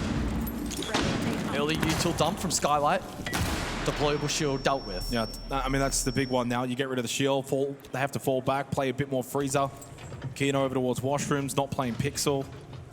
So less presenting for M80, allows maybe Wildcard to just creep forward into positions like Lounge, like Shot. Bay's droned it out. Spike is now dropped. Gunner's over towards Red Stairs. Waiting for the drop to follow. Patience pays off for Gunner. Free kill onto Bay gives M80 the slight advantage, but Spike has taken a good position over towards New Belt. Kansan can follow in from behind. Dash, though, he'll play Cocktail side on the rappel. Good start to the round for M80, but can they capitalize and take this opportunity with both hands? Spiker. There's no one playing behind him, though, at the moment. No. Kansan on the rappel still finally vaults in towards Lounge. Has relayed some good information, however, especially over towards Free Zone. Kansan can cut that. But actually clearing it out will be a real challenge for this attack. Makino in washrooms, Gavin in freezer. Difficult positions to clear without utility to force them out. You have to go and hunt them down. And don't forget, Gunner still roaming second floor in reading. To more avenues for M80. Kansan does have double flash, but keep in mind it's also the Warden from Gav anchoring that position, the backbone of this defense. Baby Shark maybe thinking that there was going to be a run-out attempt with Dash putting pressure on the rappel. White Stairs side of the map. Gunner opted to not go for that play. Hot Gold, by the way, sitting deep in the balcony position as well, trying to find the angle and maybe stop this rappel. That's the easiest kill you will find all weekend long for Hot and Cold. Baby Shark rappels into the trap. Kansan slips in towards the bathroom, but from Freezer. And like Gavin to find that kill, Spiker had to then pull the pistol out. Dash now, he rappels in. He meets the same fate as Baby Shark, and M80 find 4 on their defensive half here on Cafe. Love that tuck position from Hot and Cold. It's a position in particular that isn't super popular at the moment, but when it pays dividends, it really does in denying that rappel position. Good work from M80 in that round. The anchors elsewhere, particularly over towards Freezer, and even washrooms to an extent, also offering value to that defense. M80 now with a platform to play off. Well, I can imagine Fabian's probably a little bit more happier than the first map. No surprise there. 3 rounds away from sending us to a third map now going into the second half. But Wildcard's defense is their strong suit. That's going to be the task now for M80. Wildcard is a far better defensive team than they are attacking team. The bands, Mira and Valkyrie, along with Monty and IQ as we head into the second half. Of course, the coaches are allowed to offer a little bit of advice during the ban phase portion, so you can see Fabian talking to his team. Yeah, Reading Fireplace first up. It's an intriguing switch up in terms of bans for this second half. In particular, on the side of defense, it means that both Castle and Azami will be available, and Wildcard may lean into one or potentially both of those throughout the half to really force util clearance here from M80 and to bring explosives into the composition. I mean, the big thing I'm going to be looking for here is the way that Wildcard played defense. So back on Consulate, they were aggressive. They put Bay onto operators like Vigil, for instance, and said, go roam the map, play the entry battles, we'll back you in. And he did a really good job at that. Kansan as well was able to just kind of run riot. will they play the same on Cafe, where it might be a little bit more limited compared to Consulate, where they play more structured, play a little bit more defaulty? If that is the case, that might help out M80. Because I think what really did well for Wildcard on Consulate was playing the map, playing aggressive, made it really tricky for M80 to get a proper strong read as to what Wildcard were doing. M80 to bring the blitz in this opening attack can sometimes indicate a more aggressive and direct hit. And for this side specifically, typically headed over towards Pillar. Doesn't necessarily, though, need to be the case. Kino can find playmaking opportunities elsewhere. Baby Shark aggressing Lounge currently. When the blitz is just doubly strong because you can use it on the top floor clear and then eventually the side execute as well. Baby Shark over towards Lounge. He plays a bit of an off aggressive position, considering reading fireplace. He's on the Azami, and those keeper barriers certainly can protect him. Holds over towards Pixel. Well, there are 4 frag grenades available for the attack, so M80, of course, leaving the Azami app, are prepared to deal with it. And the other thing to note as well, I mean, we saw Fox and Laxon kind of talking before, after the opening map. They expected M80 to maybe play a little bit slower on Consulate. Well, I think on Cafe, that might then force them to play a little bit slower to their strength. So expecting them to spend more time out in the rappel, clearing utility, getting information, taking their time for the eventual push. And so far, no boots have actually gone inside of the building from M80, and there's a minute 40 remaining on the clock. So they have certainly slowed things right down on their attack. Also not a single engagement just yet, but as I say, a Baby Shark to find the opener. Wasn't expecting that one, especially with Kino rushing through Lounge. Forces Baby Shark back after he found the opening kill onto Hot and Cold. Gavin has also taken a position in Lounge to play behind Kino, Diffuser as well, top red. Dash, by the way, is bottom red stairs. Could push up the stair position and have an impact on a back flank if they're not watching that position. Indeed, slowly making his way up. Diffuser's got to be careful, but Dash, well, now has continued all the way to the top. Is Diffuser ready? Gavin finds the kill onto Baby Shark. Dash is now top red position. Gavin finds 2. Dash could not get involved. Diffuser pushed away from top red, so even though Dash has taken this position, just never got involved on the flank. Trying to find a timing, but now spotted by Kino. Not what you want to see is the blitz making his way down. Dash now forced away. And M80 have done so well in this mid-round. Now they'll reposition back. Try to formulate this final push. Diffuser on the ground, likely to be collected. 30 seconds now remains. Some vert to be established here by M80. Wildcard not flushed out necessarily, though. Well, this is where Diffuser, Gavin have got to set this up for Kino to be able to just rush straight in and eventually get this plant down. 19 seconds on the other side of the map. Running through mining, down the corridor, into laundry. Kansan was not ready. Good clear. And now they've got the site. Kino can stick the plant.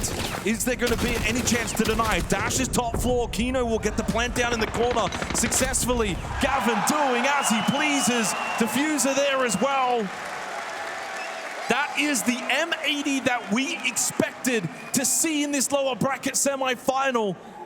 They take a 5-2 lead on Cafe, and we edge closer to a third map. And that opening attack really highlighting that for M80, playing patient, chipping at it can really work in their favor. And the crowd starting to appreciate the quality of Siege that we are seeing from M80. Strong on their defense, coordinated on their attack, looking far more like themselves here on Cafe. Even though Baby Shark's the one that got the opening kill, the round was taken from M80. Yeah, really muscling their way forward on that top floor clear. I think Dash was perhaps somewhat unlucky throughout the mid to late round. We saw him tease the flank over towards red stairs, never found that window of opportunity. Equally though, M80 well prepared for it. Got information from Blitz, denied that opportunity, and then isolated those 2 remaining defenders really nicely. At the conclusion of that round, attackers are heading out. 3-round lead for M80. Just the second multi-kill round in the series as well for M80. Gavin with a 3K. Back on Consulate, they only got it once. That was from Gunner. And almost all 5 players as well for M80, close to 100+ EPS. It's been a team effort. Double Nitrocell available in the defense now for Wildcard. desperately seeking a round win here in the 8th to keep M80 away from that map point position. But it feels like Wildcard on their defense. It's early days, was only the 1 round.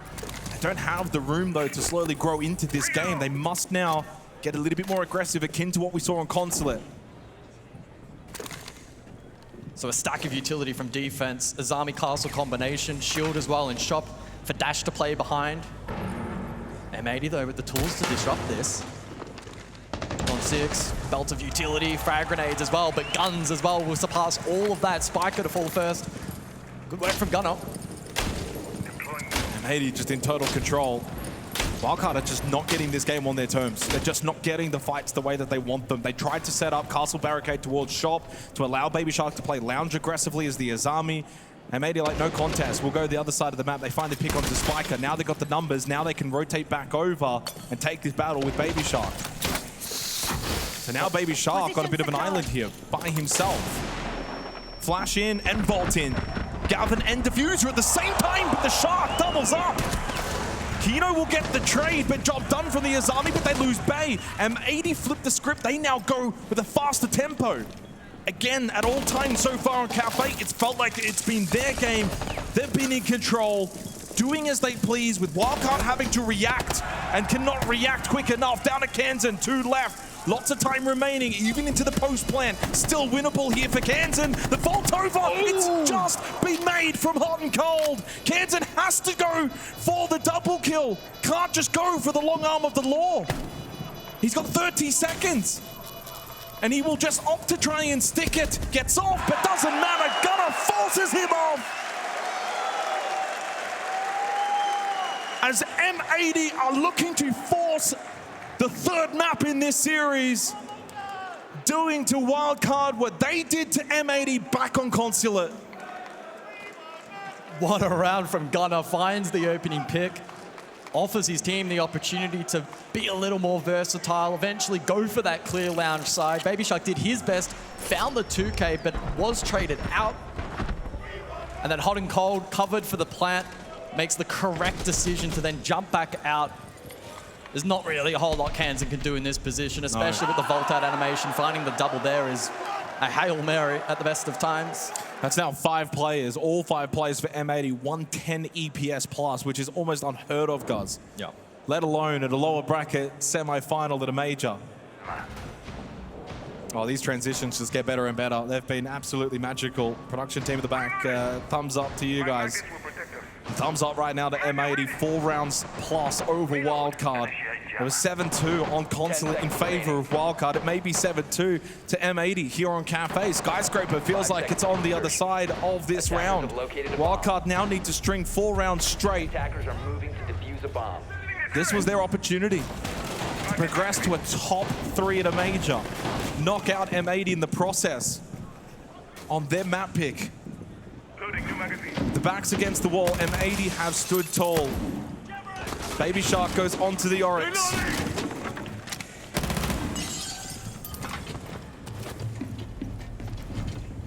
The Oryx with the ability to directly counter the shield play from Kino in this round and offer a little bit of versatility around the map with movement.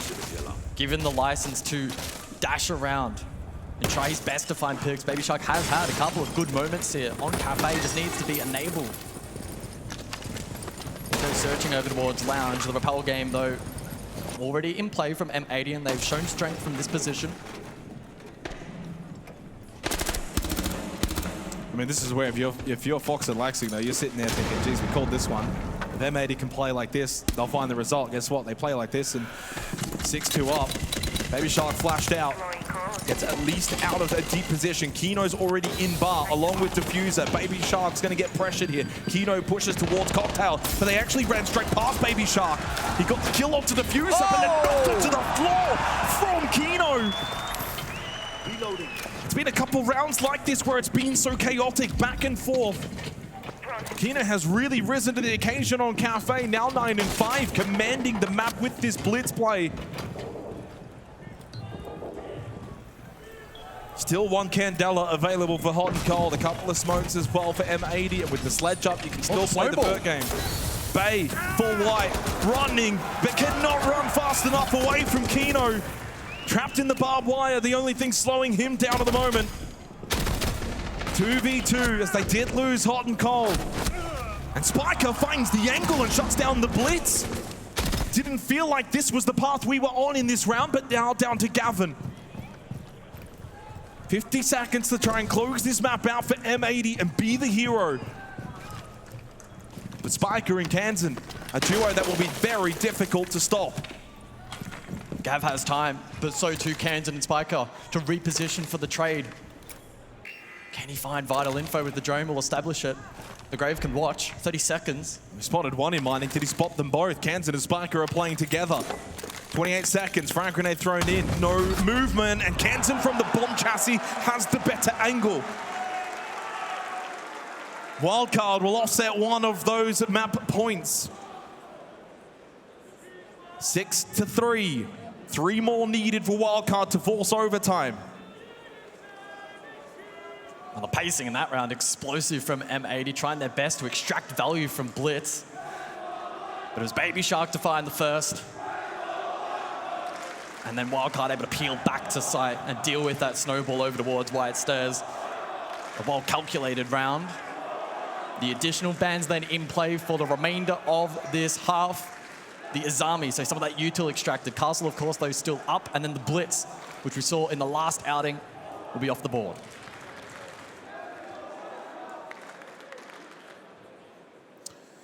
And the Blitz and the Blackbeard has been played every round so far from M80. They've really enjoyed their shield play. We'll have to now move forward without the Blitz, so Kino immediately back onto the Blackbeard. We saw that last time out, bar Cocktail. Again, really solid shield play from Kino. I thought at that point maybe they were in a really solid position. Right here, you get this kill, but they lost hot and cold at the exact same moment. Never got the advantage. Left Gavin in a 1v2. Wildcard hold on.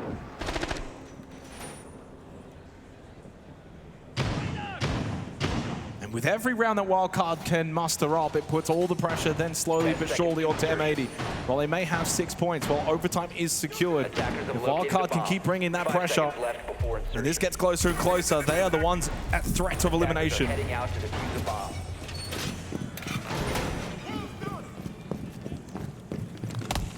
So the tuber out to remain hidden in this round. We'll see what Kansan looks to cook up here. Very intriguing selection here then from Wildcard strategically. How they look to intertwine the tuber route into this particular setup.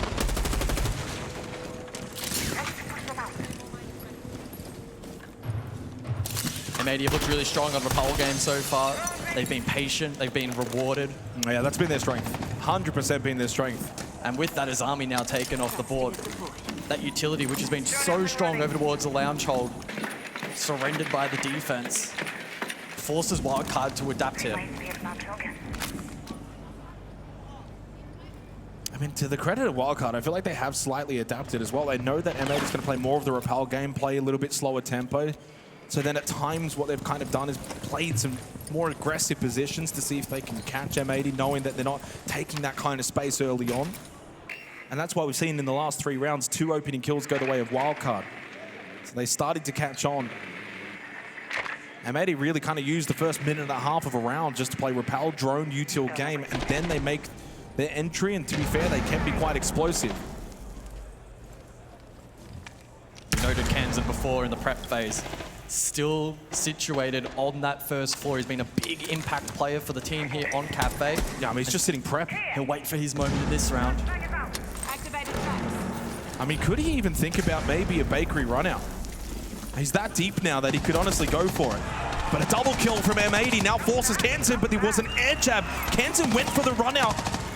So he's done absolutely nothing in this round now to help out Wildcard as they have been slaughtered on the side, and now he's the only one left. Such clinical siege. Oh, it's flawless siege. Wildcard thought they were cooking, but in the kitchen, M80 serve them up, and we go to a 3rd map in this North American brawl. The lower bracket final will have to wait a little longer as Skyscraper is on the other side and Fabian is pumped up. M80 turning it up there in map number 2. I cannot wait for the third. These two going toe to toe. It's going to be a banger. 7-2 on the first map to Wildcard. 7-3 bounce back to M80. All tied up. Skyscraper coming up shortly.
You did your job in defense. The attack went really well. Now is the M80 we expected to see.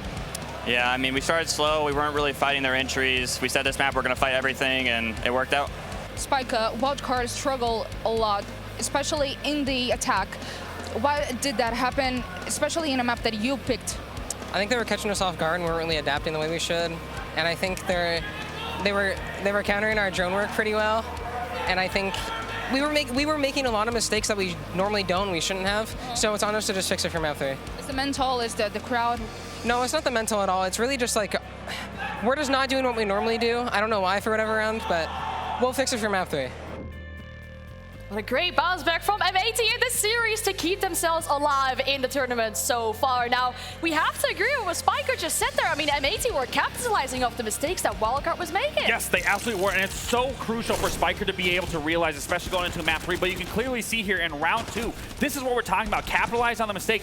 Wildcard not droning Gunnar out in Cigar, allowing him to be able to get away. Round 6, yet again, not droning Gunnar, playing top red, yet again furthering into this round, not droning Hot and Cold in Heaven, playing this perfectly. This really is speaking into why Wildcard was struggling this map. And it's exactly what we wanted to see. I mean, Kino on the shield here in this round, M80 was doing such a great job at staying alive later in the rounds and then exploding against Wildcard. They weren't giving them the opportunity to get picks, a way to leg up, to have a man advantage, and to use Wildcard to slow themselves down and burn M80 out. Yeah, I think that's something to really note here. When you looked at the aggression coming on the side of Consulate, and then you look at the aggression coming, the passiveness coming on the side of Cafe, it clearly speaks into Kino's playstyle of being able to use that shield at a slower pace, but then being able to explode, as you candidly put. Yeah, we have to highlight Kino specifically because he is a player that makes or breaks M80's game plan every way through. I mean, him being on the shield specifically was so impactful in the winning of Cafe, and when we see Kino excel in his own comfortability on his role,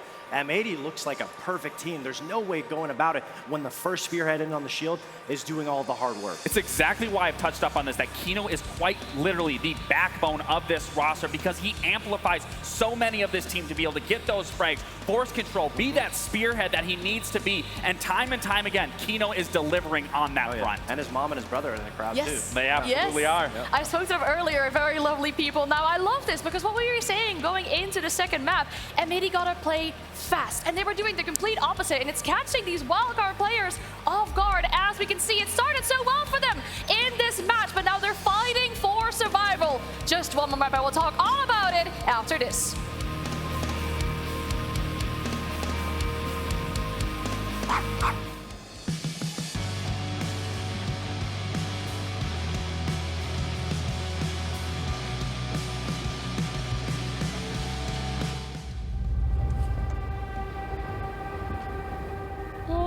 Au-delà des mers, là-bas sur le ciel clair, il existe une cité au séjour enchanté. Et sur les grands arbres noirs, chaque soir, vers elle s'en va tout mon espoir. J'ai deux amours.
Spike said, we are making mistakes that we don't usually do. So you are the person that reads that. What did you tell them?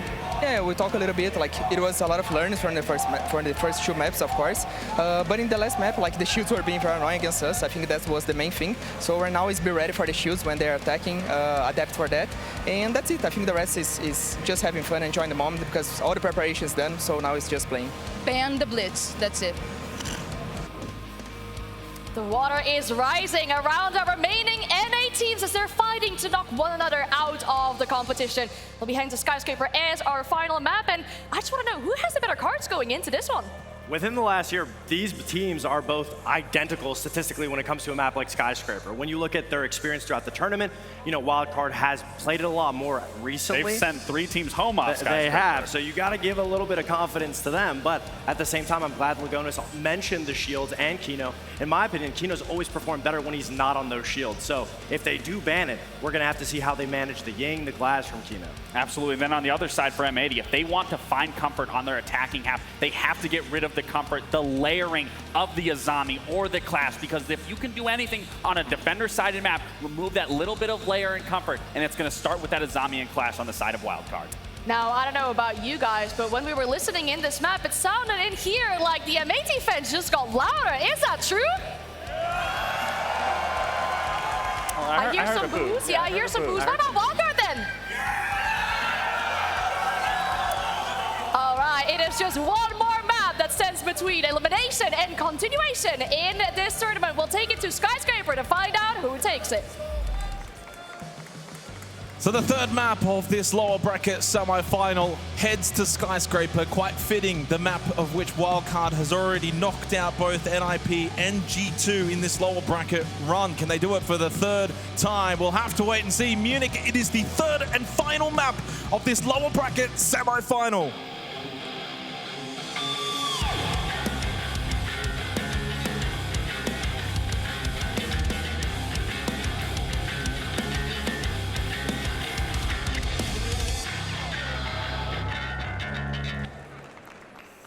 Will this Skyscraper run continue for Wildcard? They begin defense where they will feel most comfortable. For M80, refound form from the prior map puts them in good stead. Fabian looks a little bit more controlled, comfortable behind his team now, heading into this third and final map. A record of 5-1 for both of these two teams throughout the given year.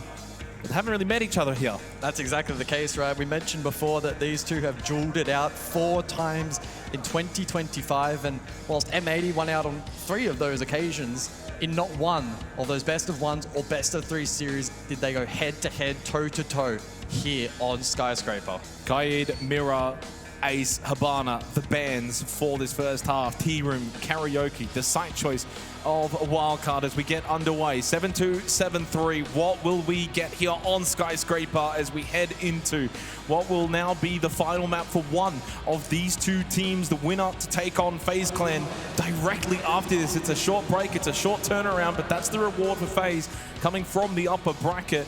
M80, Wildcard, one of them. Their Munich dreams come to an end. Oh, there was talk about shield play heading into this first half and how Wildcard on defense will deal with it. Perhaps anticipating bans, but that will not be the case. Instead, they centralize on that hard breach. M80 now with the tools available. They'll have the Blackbeard, the Monty, and the Blitz all available for these first 3 rounds at least. This is where it gets tense, and this is where for the players, it's just not their skill inside of the server, but even their mental skill that will be tested. Cannot err on the side of caution. Must move with conviction. Make the right choices. Could this be an aggressive start from M80? Their lineup does suggest that they could go quick. Diffuser on the Blitz. Could make the push in through Geisha. The repel is in. M80 will set the tone early. It's aggression that they choose. Diffuser with the battle over towards Geisha, but it's Gunnar getting the plant down, and it will be successful. We now enter a post-plant already. 2 minutes shaved off the clock as the majority of Wildcard have been decimated, leaving only Bay and Kansan to remain in this post-plant. Such a dynamic start from M80. A kill back from Bay, but from a very difficult position. triple repel in play and hot and cold with flames available. Surely unwinnable. Nitrocell from Bay. Kansan forced off.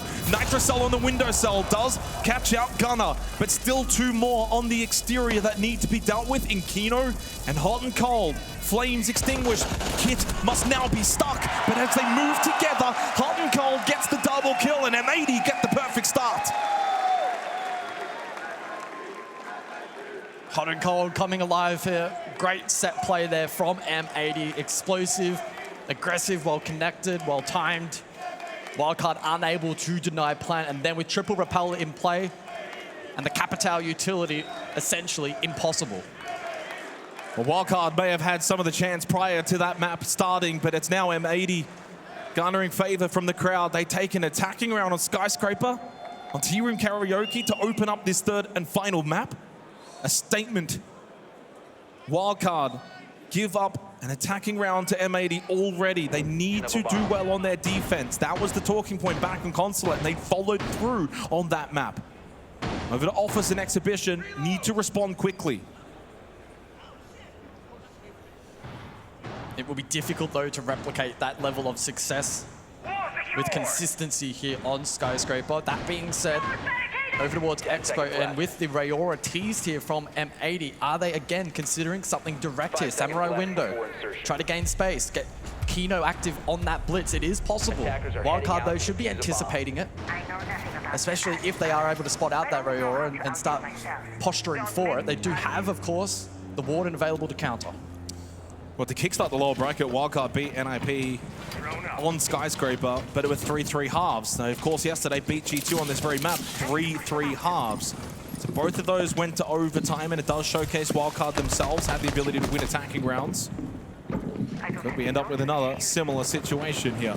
Office exhibition, though, crucial. And need to win these main sites. It's one thing if you're losing Barbecue Kitchen, the tertiaries. Got to have control of the main sites here on Skyscraper. Spiker on the Vigil rather than Bay. Bay was a menace on the Vigil back on Consulate, but Spiker will get his opportunity now. Over towards Geisha, hold by himself. Baby Shark over towards Drum. As Kino wants to make entry over towards VIP. But it's Kansan that found the opening pick. Kino has made his way in through VIP, wants to progress forward. Had dash close by, slips in towards Dragon. Pistol out from Kino, and it is going to be successful onto Kansan. But Kansan had found one earlier. And Baby Shark then shots down Gunner. Hot and Cold and Kino, the last two remaining for M80. Again, they bring the early aggression. Bay will fall. Kino trying to slip into Exhibition, but the impact from Spiker will shut down the blitz. As Hot and Cold now finds himself in the 1v3. Spiker puts an end to it before he has any chance of doing something special. There's the response from Wildcard, 1-1. Another direct attempt there from M80, trying to get pressure generated by that blitz, the layering of the smoke utility. But Wildcard up to the task. Wildcard already calling their attack. Kansan, play the warning, the echo shotgun, okay? Let's use the yokais to spot like what they're doing. If they're doing like something direct and to count a little bit the shields, I okay? don't want to sit on the site with you. Okay. Do it. Shark, you're gonna start on bomb sites with you, Shark. You can play the Valkyrie with the C4, okay? You can be the one playing the Valkyrie. Jake plays something top. You can play the Azami or Clash on Drum, okay? Other thing, when we come back to the T-bomb site, Dash, you can play the yokai. Just use the yokai to see if they're doing like this fast stuff, so we can have like early information about what they're doing, okay? Yeah, that's it, guys. And for hold cases, we can use again. Where do you want us to use the yokai? I don't understand. To like outside the map, you guys can like run outside the close the door, the delivery door to see, or outside the black balcony to see how many players are there. Count the stuff in hold cases. Again, another early tactical timeout from Wildcard. Lagona's just wanting to send a pretty early message, even though it is 1-1. The first half certainly will matter for them on defense, collecting those rounds, and he just wasn't fully comfortable with the way things had started. Does mean for M80 and Fabian, they will keep theirs in the back pocket later on in this map. But better for Wildcard to be more prepared for that fast pace from M80. Yeah, really good positioning from Dash especially. Able to extract value from that Warden, who was a key counter in the round to the kind of set play that M80 looked to establish. Very early tactical, though, from Wildcard. We'll see if it pays dividends. Tertiary in play for this defensive site. 10 seconds remaining. Kitchen barbecue. The discussion incredibly tactical 5 seconds remaining. For Wildcard. We'll see if that translates into results. There was clearly a definitive message that taming some aggression, bringing the right level of aggression, is definitely something they're searching for.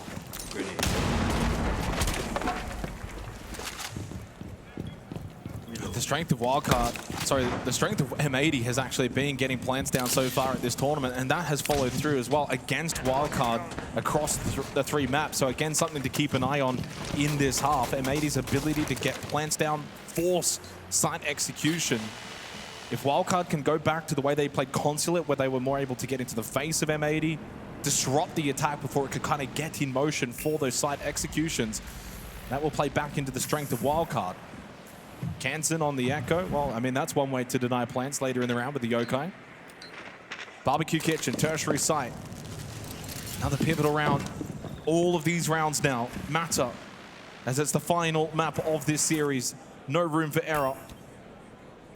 Both Yokais placed and prepped by Kansen. You combine the Echo and the Valkyrie, a lot of information available, especially without the IQ counter. Dash, though, out of nowhere, finds the opener. I mean, just a tight angle found from Dash, sitting inside Karaoke, blocking that push off Black Door. Kino still holds on the glass. He may be tempted to try and take this peak, but probably not the best angle to fight. If you lose that one and you lose the glass, it's going to make the round a lot more difficult. Needs to keep the patience. That's what worked out well for M80 back on Cafe. Throw the smoke out, and Dash wants nothing to do with it. He moves off of his angle. Threw a gas baby in response to stall out Kino. Well, Diffuser's made the push into T-Room, so Kino can make his way in as well if he wants to, or at least hold that doorway. Wall opened up. Bay, though, well, you've just made it a lot easier for Diffuser. Kino pushes forward, top black stairs, shuts down the Valcam. Dash gets caught, still gets the kill, onto Diffuser and still alive. Kino surely will get shotgunned into the back. How has Dash managed to stay alive there, find the kill, and then close the round out? Wildcard find 2 straight. They win it out of the timeout, and they take the tertiary site of Barbecue Kitchen rather comfortably. Yeah, somewhat of a stumble on the final hurdle there for M80 as they tried to garner control top staircase. The hold for Dash was good. Of course, found that initial pick, stalled out some of that util from Kino, and despite the eventual follow through and even the fight elsewhere, T-Room not going their way, able to make it work. A little bit awkward there, of course, for Dash, but got to his feet first. Rest of his team got in on the action as well. And as we enter round 4, it's the Valk and the Glaz extracted. Here is that key moment. Dash slammed down, finds that kill onto Diffuser simultaneously. Kind of dropped elsewhere. Kino low off the back of pushing through that smoke in a gunfight prior. Just a pivotal moment, really, isn't it? Yeah. If he gets edge out and the Diffuser gets the kill. Kino also found a kill on the Kansen. Maybe that round plays out differently. T-Room Karaoke we go now for the 4th round. We saw it back in the opening when M80 brought the absolute blitz of all blitz attacks. Valkyrie ban and the Glaz ban for the remainder of this opening half. It's been far and away higher tempo to begin here on Skyscraper. 2 minutes 20, 2 minutes 04, and 1 minute 56, the opening times for the first kills of these rounds. You look back at Cafe, and a lot of them were a lot closer to that 1 minute mark, maybe a minute and a half. Attackers are moving to Certainly Consulate as well, slower tempo. I'm surprised at the 3 maps at Skyscraper that's really seen that tempo rise up, but the attack obviously needs to find avenues early into the round. That's what M80 have tried to do. They will go double shield setup. Kino on the Blackbeard, hot and cold on the Monty. Baby Shark will counter back with the Clash, which is available for selection. As we saw in the prep phase, a stack of Denari tripwire util on the opposing side of the map, so Wildcard accounting for the potential pivot from M80. It's rather unlikely they'll go direct once more, and so they're in anticipation of that map clear. They have the util established. That being said, Diffuser already posturing over towards this backstairs position. 2 death marks potentially available as well. M80 potentially looking to spearhead from this side of the map once more. Diffuser in the hands of Hot and Cold. He's progressing up the stairs, so expect immediate pressure here on Karaoke once more. It's a rather horizontal extension, though, from Wildcard over towards Office Exhibition side of the map. Despite the fact that M80 play more so vert, they're playing around T-Room Karaoke. No presence whatsoever from M80 on the other side of the map, which does make it a bit one-dimensional. At some point, Wildcard will clue on to that fact. They can cut the map in half, turn their focus back over towards the site. 20 seconds remaining. Slower tempo here from M80. It feels purposeful. And they got the double shield set up top like this. This has been their focus. Dash has a Yokai close by. That's just been yellow pinged out. 20. M80 trying to absorb some of this utility. Hot and Cold, though, pushes forward. Will he go for the plan? Baby Shark in the corridor as well on the Clash, trying to provide some kind of nuisance. Into Karaoke, Hot and Cold thinks about the plan. Wildcard now must edge closer towards the site to get into a position where they can deny. Spiker over towards Geisha is close by with a Nitro Cell that he could throw over if he does slip in towards Karaoke. It's a poke and prod sort of round. No one wants to make the first real move to make a mistake.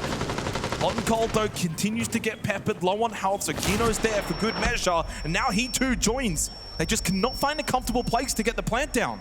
Real lack of explosives, though, for Wildcard. Would have proved costly here with 40 seconds on the clock. Desperately needed that kill. Dash needs to stay alive, but he falls. Oh! There was the team kill from Gavin, but doesn't matter. M80 have still got the numbers, and they dealt with the Echo. No Yokai to deny late round, and no Nitro Cell remaining from Spiker. And with Baby Shark still up on that Clash, he can be a nuisance, but is he going to be aggressive enough? At some point, he may have to put that shield down. As Hot and Cold looking to put the kit down onto the floor. Again, no real way to deny this. It will be post-plant territory. Gavin and Gunner will combine 3 in the round. And then with that elimination onto Bay, M80's patience will pay off. Slowly pieced that round together. Systematically. Didn't rush, didn't panic when the double shield players were getting quite low in Karaoke. A second attacking round, and this one's pretty even here on Skyscraper. Yeah, the HP management there from M80, absolutely pristine. They were able to extract so much of that explosive utility out of the hands of Wildcard, making that Plantinel very challenging. Their last hope really was finding value from Clash, but M80 had that cross cut. They cover Hot and Cold, who made some really good calls in that round. 2-2, the scoreline. And I know that Wildcard, of course, have not got into their attacking half yet, but across the series, it's 6 plants to none. The strength of M80, their ability to have such a high plant percentage. They were 35% plant rate, second here in Munich, and a real big discrepancy to a lot of the other teams. Which does spell a little bit of disaster to Wildcard, considering that M80 are getting their game plan to come to fruition. 2 very crucial rounds remain in this first half. The Wildcard, though, I think a third round is really all they need, as they've shown against NIP and G2. They only need the 3 defensive rounds. Of course, important to keep in mind, Wildcard as well, already expending their tactical timeout in this map. M80 still have theirs in pocket. We'll see how that's deployed, likely in the second half. If they find trouble on defense. Expo, the site of choice though for round 5. Shield play again for M80. Perhaps looking to center something around over towards Samurai once more. No Rayor though in play on this particular occasion. Very nice drone. Yeah, really good info. Dash played a very similar position last time out on this Warden. Was able to counter the smoke play and blitz that we saw last time out. And it means that for Diffuser, he can get into a strong position down below, put pressure as the Buck. No one on the first floor from Wildcard to contest him. So he has all the space and time in the world with their skeleton key. Continues to force movement out of these Wildcard defenders. Spiker will play the Vigil towards Geisha. So he's playing a deeper flank position, but all the pressure again from M80 is direct towards the site. They're not going for full map control as the attacking team. Kino slips in through display and into office and into the corner. He is now tucked in, has the kit. Diffuser down below on the Buck. Bay slips in towards the site as the Azami. But up close, he does have to be mindful of Kino on the Monty. But he's being peppered, surrounded, now takes the fight, but overwhelmed. M80 playing together as a team. Wildcard need to do the same. Kino's so low, but stays alive. And they have so much information. It's been here for the last minute and a half. This should be an easy clear. Spiker goes down as well on the Vigil, trying to come back towards site. It'll slow them down. M80 are searching for this third attacking round and have such a clear advantage now. There's nothing that Baby Shark can do. Wildcard are wiltering here. Kansan now takes the position, but loses the fight against Gunnar, who's got his 7th. Gavin comes in as well. It's flawless from M80. Clinical siege.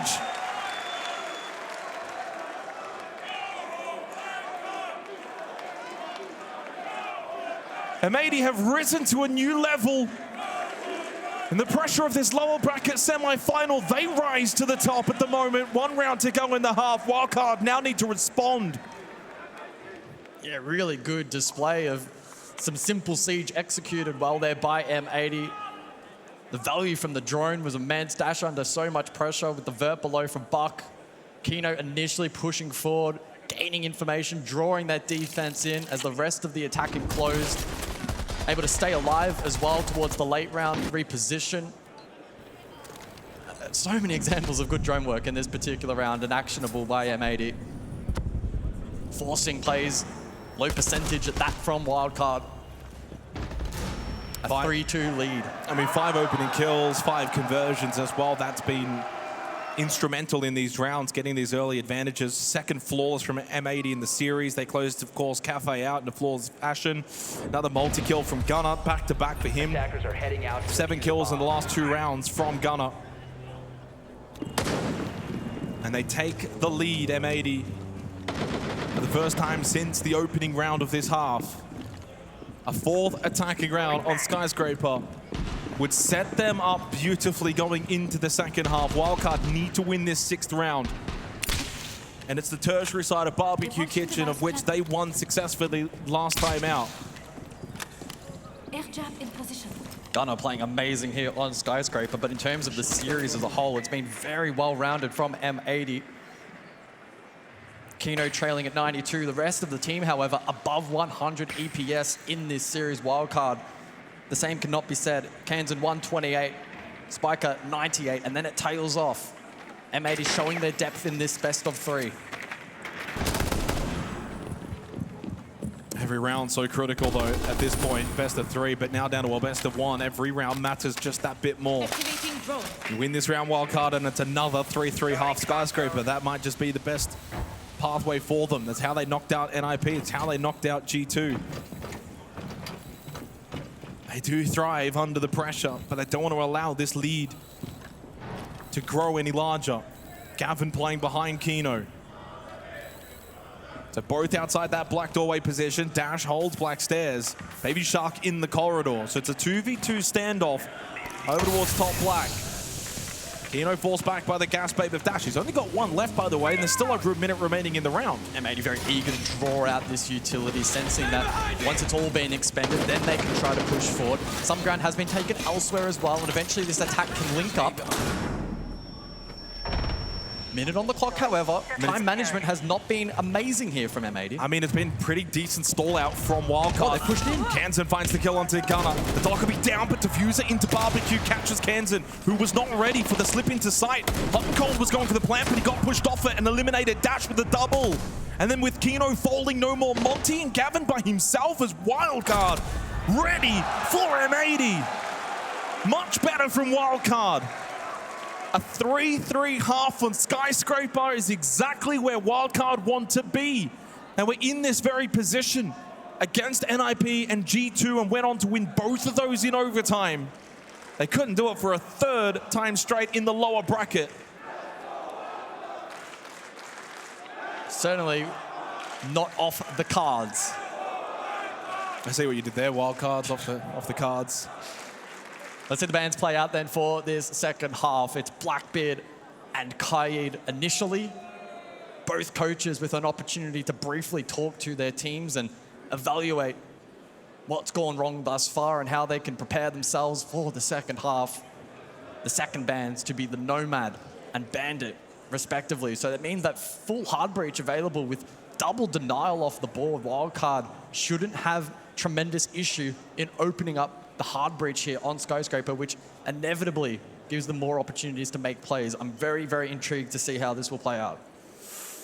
Oh, so we head into the second half, all tied up 3-3 on a map 3. It doesn't get closer than this. The winner takes on FaZe Clan in the series to follow in the lower bracket final. Both teams feel deserving.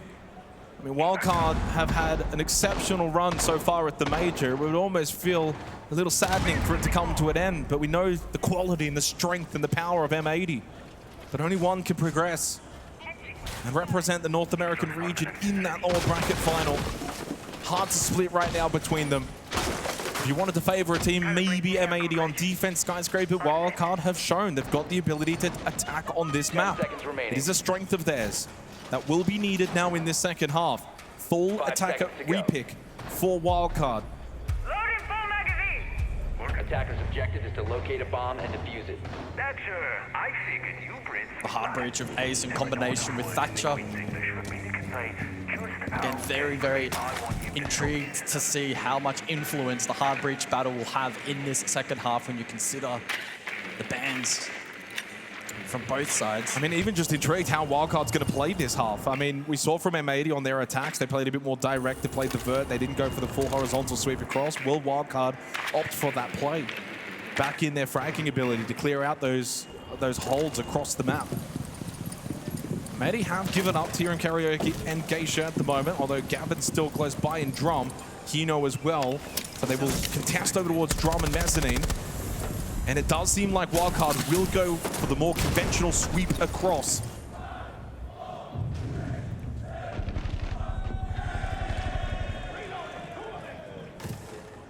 Certainly some obstacles ahead of this attack for Wildcard. You mentioned Kino, especially on the clash through Drum, the double stack alongside Gav. Maybe challenging to dislodge. They have Baby Shark, though, below. Could play some potential vert off the back of this secondary hard breach from Kansan. Slow and steady for Wildcard until Bay finds an opening. Outside on the exterior, he shuts down Gunner, but he does lose his life for it from Hot and Cold. Pressure down below from Baby Shark on Kino. Needs to position carefully on that clash. A little exchange leaves both teams wounded. But it also means that Drum has been evacuated from the defense. Wildcard taking map control. M80 likely not too displeased. They wasted quite a bit of time.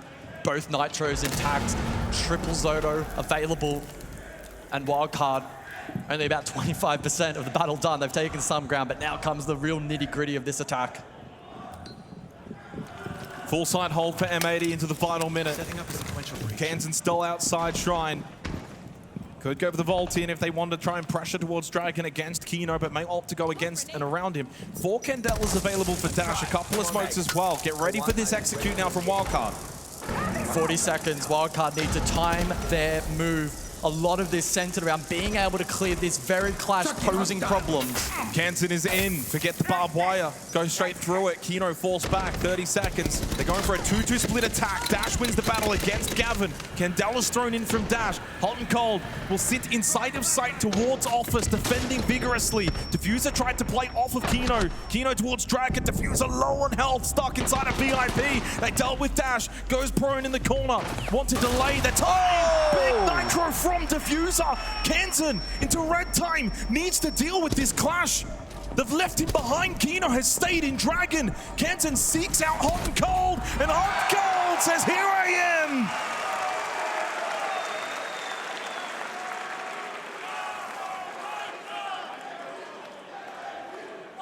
A tense round, back and forth, winnable for both, but M80 pull it out late. They get the 4th round and a 3 away from a lower bracket final.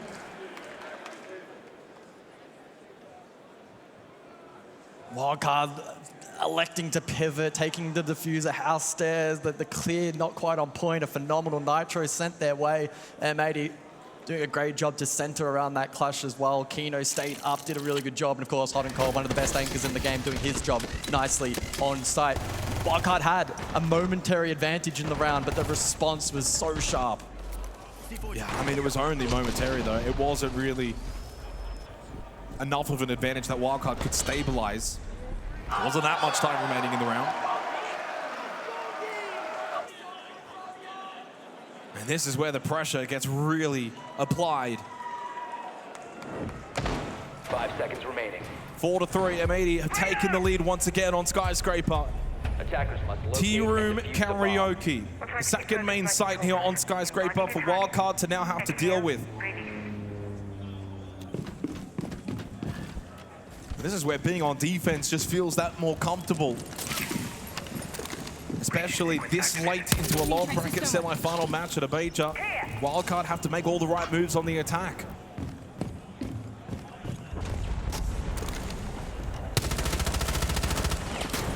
Wildcard will once again posture for the map clear here. Initially, double-ranged hard breach available and shouldn't be too fiercely contested. Initial drone work identifying this extension. Gav, Diffuser, and Kino in a potential position as well to pivot if required on the clash. M80 looking to contest as much of the map as possible. Yeah, M80 want to make it difficult for Wildcard to get early position, to even just get into the building safely. Canton knows that Gavin might be playing close by to that Cuba barrier. He was right. Didn't want to rush in dealing with it. Diffuser's close by as well.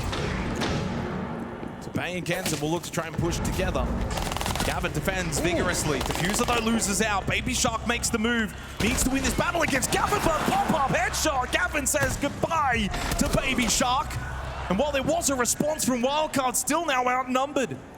M80 always had the numbers in these exchanges, and Kansan needs to pull off the 1v2 clutch. He does have a lot of time to think about how he can maybe do this. Not just a 1v2, but into the face of the clash. Diffuser a distance away as well. Kino and Gunnar just need to play off one another. Needed that flash to maybe hit Kino. He has to scout out where Gunnar is located. Top black stairs. Kino has fallen back to the other end of the hallway. Can provide the information to Gunnar as to maybe when to swing out. Credit to Kansan, though, he's not rushing this. Knows full well he's got the time. Knows full well the kit isn't really the safe haven. It's going to be getting these kills. But the clash still up. Kansan's never really going to be safe to grab kit and go for plant. Needs to find Gunnar. That's his win condition. I think he's problem solved it. He has a read on backstairs, but trying to clear below it. now. He went back down black stairs. Kansan will follow. Can't get the shot. Expecting Gunnar close by, but Gunnar swings from behind the clash.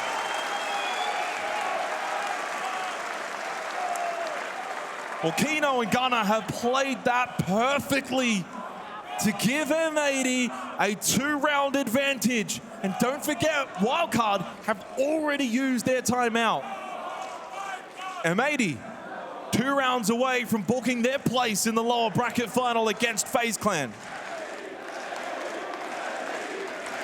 And I think they've stolen the crowd as well away from Wildcard.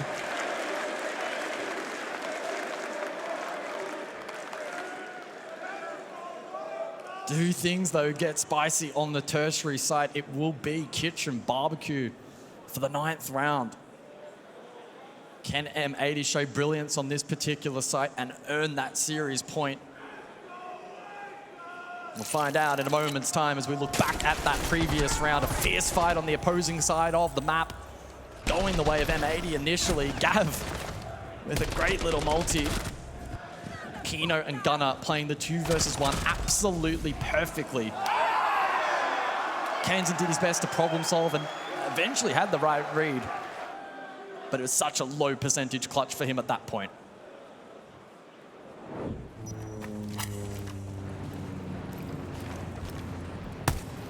I'm reloading. Well, it's looking a little bit sour now for Wildcard. They showed against G2 and NIP that they can win attacking rounds. Oh, I mean, Bay, that's one way to start the round. Gets rid of Gunnar, gets rid of the Warden, gets rid of a big piece of utility for M80 on the defense. But they've got to follow this up, turn this into a round win. It's desperate times now for Wildcard. It may only be a 1-player advantage, but they've got to go on. And Bay will push up through makeup off the ping, takes the battle against Diffuser. A second from Bay, and Dash gets involved as well at the same time. Now forces Kino to get moving in Karaoke to take the battle at the window. But if Wildcard want, they can really reset this pace now. 5 versus 2. They have the numbers, but Kino has the swing and the double kill. Brings the round back into contention, but here comes Baby Shark and Dash combined. They shut down Kino before he can do more damage. Gavin by himself. But it feels like we haven't seen too many 1vx's so far at this tournament. And this one would be so difficult for Gavin with the blitz still up as well. Spotted and shot out towards Sushi. And the plant going down inside of Barbecue. Needs to stop this plant, get this down. Gets Dash quite low, still winnable for Gavin. Gives it everything that he's got, but full white. Good flash from Baby Shark. Dash again follows up on his blitz play. Better synergy from Wildcard, they stay afloat. They keep that tied at bay, 5-4 now. But the question remains, is that a flash in the pan on the tertiary side, or can they find success on the primaries? They will need to do so. Additional bans to follow. Get rid of the double shield, blitz clash. Well, do you see the multi? It's timeout time from Fabian. Every single fucking strat that they're doing is on that fucking paper. So Matt, read what they are doing because you can have it straight away from it. Composure, calm communication, and then we shut them down. Remember always the fucking lurk plays, he's gonna try to come up the fucking wave stairs. It's just a question of time, not if. He will do it. But everything that they are doing is on the paper. It's been exactly that every time. So be ready for pulls, and then we just communicate what we're seeing. Count the players. If there's a guy purple window, for example, that's not gonna be a fucking office take, because why the fuck would there be a guy purple if it's an office take? So count the players, composure, composure.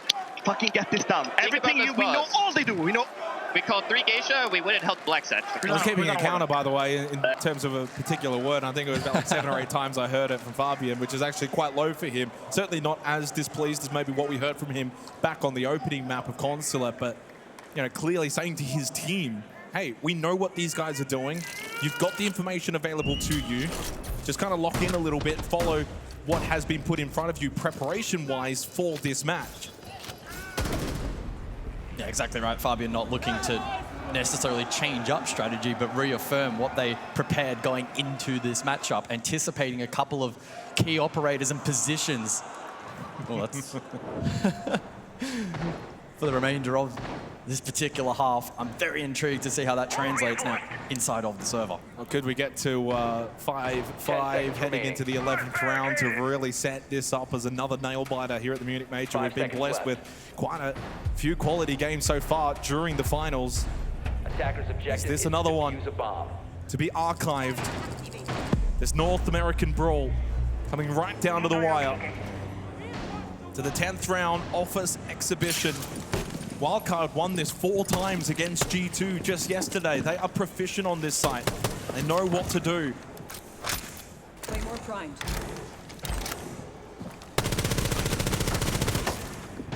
But can they execute now when the pressure is mounting? Explosives in play here from Kansan in response to the mirrors from M80. Triple nitro from defense, so certainly keep that in mind towards not just the late round, but even in denying entry positions here for Wildcard. It is a big switch up though to last time. So last time they went for the Geisha side across, down towards mezzanine, clear horizontally. Now they're going more direct with this early pressure. Now, of course, at some point they may pivot, go for a rotate, wrap back around the other side once the M80 defenders have been pulled back to site. But currently it's Baby Shark, down below in bedroom on the buck. He'll put pressure down below. Everyone else is kind of exterior around the site, ready to just continue to put pressure on these defenders. So it's a change up in mentality here from Wildcard for this site compared to last time. Can they find information on site to act upon? Or pressure onto Gav. Kansan finds the first. I mean, that's pressure from Baby Shark. He won't get the assist. But a help in hand there, and Kansan plays off it.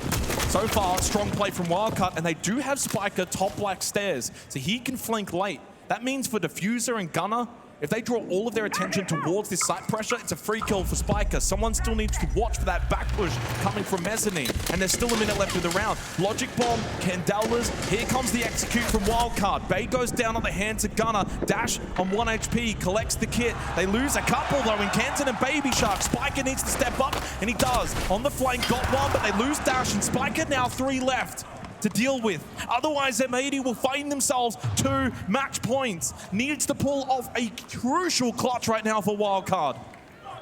Is it a case of too little, too late from Spiker? A tricky 1 versus 3. He certainly wasn't in the best position when they did go for the site execute, but he found 1 kill. Cannot get quietly up those stairs. M80 are on the verge now of knocking out Wildcard, ending their fairy tale run. Out of the timeout, they find success. They make light work of Wildcard's attack.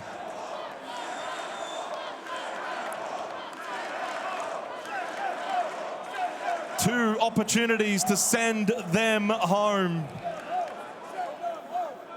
And it's another primary site on offer for M80. Karaoke Tea Room. Can they seal the deal here? And the side of Wildcard now just looks flooded here on the arena. It's absolutely gorgeous, but it's not good news for Wildcard. It means they're sinking. 2 rounds required straight. And that was even off the back of Wildcard finding the opening kill. Goes back on Consulate. That was the detriment for M80. They had 3 rounds. They didn't convert. They lose the map. Well, so far, the only 2 rounds that have not been converted on Skyscraper have come from Wildcard. And that's the difference between maybe being 6-4 up and now being 4-6 down. Insertion. 2 attacking rounds straight required. T-Room Karaoke. The site choice here for M80. Will they close this out and book their place in the lower bracket final against FaZe later tonight? Nice knowing you, I guess. Wildcard with backs against the wall. They posture again for another map clear. They'll be playing into Gav and the keeper barriers from the Azami. Hot and cold as well with F-Not mines. So a lot of utility to deal with here for Wildcard to gain some semblance of map control. It looks like they've garnered good information with yellow pings peppered around. We'll see if they can action off that, however. It's been a tremendous run from Wildcard. It's been a great year for them. Their performance back at Reload in Rio earlier this year. A deep run here at Munich. They've set themselves up to be a strong quality team heading into the 6th Invitational, but they want more from this event. They're not satisfied. Baby Shark, can he find the opening pick? No, cold. Puts an end to the Shark. The Bay, a critical kill onto the smoke of Kino. Offsets the opening death for Wildcard, but then he too will lose his life. Oh, Diffuser! Massive headshot onto Dash. Falling apart now for Wildcard. On their knees here on Skyscraper at the hands of M80. It's all down to Kansan and Spiker, needing to pull off an all-time clutch as M80 retreat back to site, and they will give Kansan and Spiker nothing. A synchronized peel from the defense as M80 look to close out this round and series. Still information available for Wildcard, but 2 players down. Kansan and Spiker, of course, incredible players. But this is a tall task. 60 seconds to determine your fate at the Major for Spiker and Kansan. Needing to work together more than they ever have before. Though Logic Bomb available for Spiker means garnering that information will be difficult. But they will know full well that M80 will plan to sit site. Hot and cold, half health. They need to make this push. They cannot leave it down to the final few seconds. Have to give themselves room to breathe. Time-wise, hot and cold, gets the kill, and with that, it's surely the end of this fairy tale, as most fairy tales end. M80 will continue on in Munich. The sole representatives of the North American region lies in the hands of Fabian. FaZe Clan now in their sights for this lower bracket final to come. And really, M80 will give themselves the best opportunity to make the final tomorrow. They were so dominant locally in the NAL. Hot and cold leading the charge alongside Fabian, looking to translate that to success on the international level. And they're one step closer to that goal. Commiserations to Wildcard, certainly losing no fans from what was a tremendous run in Munich. In fact, probably gaining a large section of fans from their run, their performance, a team that certainly will be keeping an eye on heading into the 6th Invitational. They're not to be taken lightly, a deep run for them, more experience. But M80 now giving themselves the best opportunity to make finals. They've booked their place against FaZe Clan. It's a short reset as well for them, guys, but they'll be very much ready to go. Exactly, they had to do it the hard way in this matchup as well. It was far from easy, trials and tribulations throughout, so I'm sure they're well tested, but will they be well rested for that matchup? It's going to be quite the grind for them. Yeah, the green tsunami crashing in and collecting a shark along the way, which has been washed up onto shore. He will no longer be flooding the waters. The baby shark, and for Wildcard, we bid them farewell. 4th place, pretty good for Wildcard. Maybe better than many expected. A run that has seen them have their SI chances qualifying absolutely skyrocket. The biggest benefactors, I think, from this tournament in that regard, from a difficult region. But for M80, it is the lower bracket final that their sights are now set on, led from Fabian, who I imagine is very, very happy with that win, considering that opening map really was disastrous. Let's see what he has to say after the win. First things first, massive hats off to Wildcard. What a run they put together to make it to this stage. M80 progress and have another tough challenge on their hands. He's going to hate that I'm going to say this, but first, Munich, give it up for a living Siege legend right now. You are loving every single second of this, and you're so proud of the boys. Yeah, I mean, that's the biggest thing. They work their asses off every single day. And with a team that works this hard, sky's the limit. Like, they deserve all of this. Why do you think it's clicking? What is it about them here as this unit at this moment here in Munich that is working? Trust, family, that's the biggest thing for us. Like, genuinely, we believe in each other so much. It's love. You don't have much time now. You literally just need to go and hit the reset button. You've got a really tough challenge on your hands. FaZe Clan up next. It's going to be rough. We'll see. We're in good momentum now, right? They lost, we won. 2 best of 3s already played. We won 1, they won 1. Well, who knows what happens next. We can't wait to see it. One more time for M80 and Fabian, everybody. You will see them again very shortly. Fab, you can go and join your team. I was expecting a few more swear words from him there. I'm a little bit disappointed, but we might get some more a little bit later on. I'll tell you what, things are heating up. It is hot here on the main stage. I think I'm going to have to go and take a dip in the water.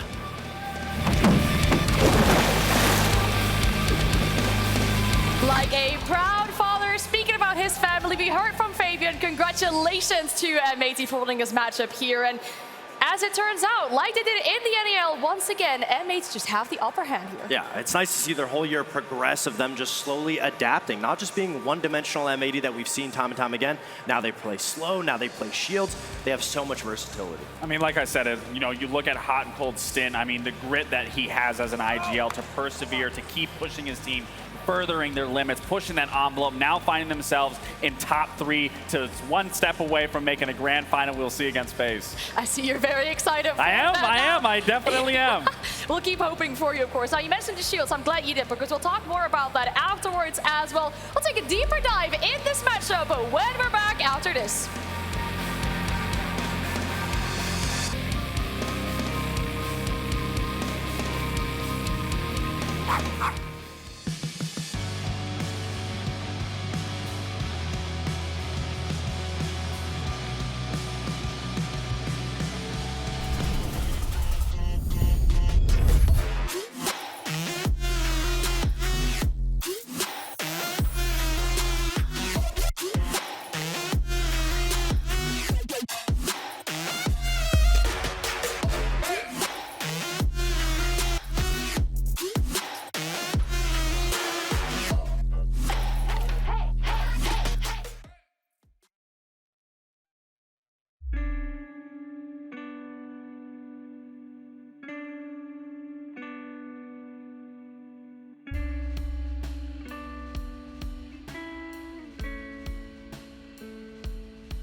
M80 are now the only remaining NA team as they knock out their fellow NA brethren in Wildcard in this matchup we just had here. And we already spoke about it briefly, the shields being an absolute key for them here. Luckily, no blue stairs on Skyscraper. Kino is playing like a king, both on defense and attack. Yeah, he absolutely has been. I mean, round 5 was a great showing of how well it was orchestrated with the shield being used. Kino feeding this information for Diffuser to force the player out, the Azami, and Hot and Cold then capitalizing on it. But then you just see how the round falls into M80's favor. They have the information in Terrace, they get rid of the Vigil, they go to open up the bar wall. As you can see, Gunnar doing a great job being that mailbox that he can be from time to time, holding it down, then turning it into a triple kill, but they just close out that round flawlessly. But again, it goes off of that shield play that initially started, forcing that Azami out of that uncomfortable situation. And Kino did the unthinkable. He stayed alive the whole round. But Kino himself was having an amazing game. It was so impactful off of those shields, specifically everybody on M80 in that last matchup.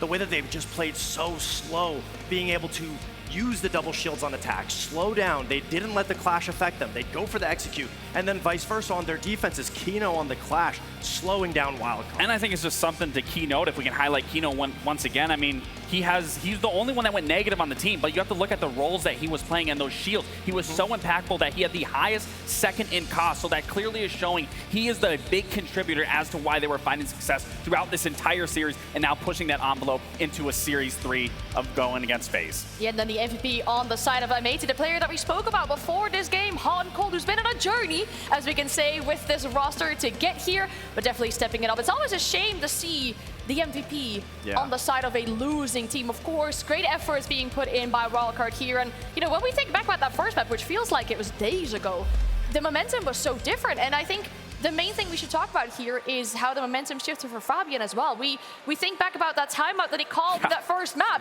screaming at the team as if they were not here, to them seeing him almost cry on stage as he gets happy for his team. Yeah, I mean, that goes without saying. That's Fabian's style of coaching. We talk about different ways to be able to coach. Some people give round-by-round breakdowns. Fabian is the energy behind the team, and we've seen it have success on a team like G2. It didn't work out on PSG. Now it comes to a team like M80 where this type of leadership works because everybody trusts each other. The hard, difficult, school coach, high school coach, baseball coach that is very difficult on you, it works out because everybody's listening to it in a way that is coming from a place of love, to improve, to be better. It's not from a place of putting everybody down on the team. I think that's the important key takeaway from that is it's not Fabian just belittling his players, not making them feel comfortable. He is saying it from a place of care and heart and passion that he knows what these players are capable of. And if there's going to be one coach that's going to know what a player is capable of, it's going to come from the 3-time world champ. And that says a lot, especially from this roster, to be able to listen to him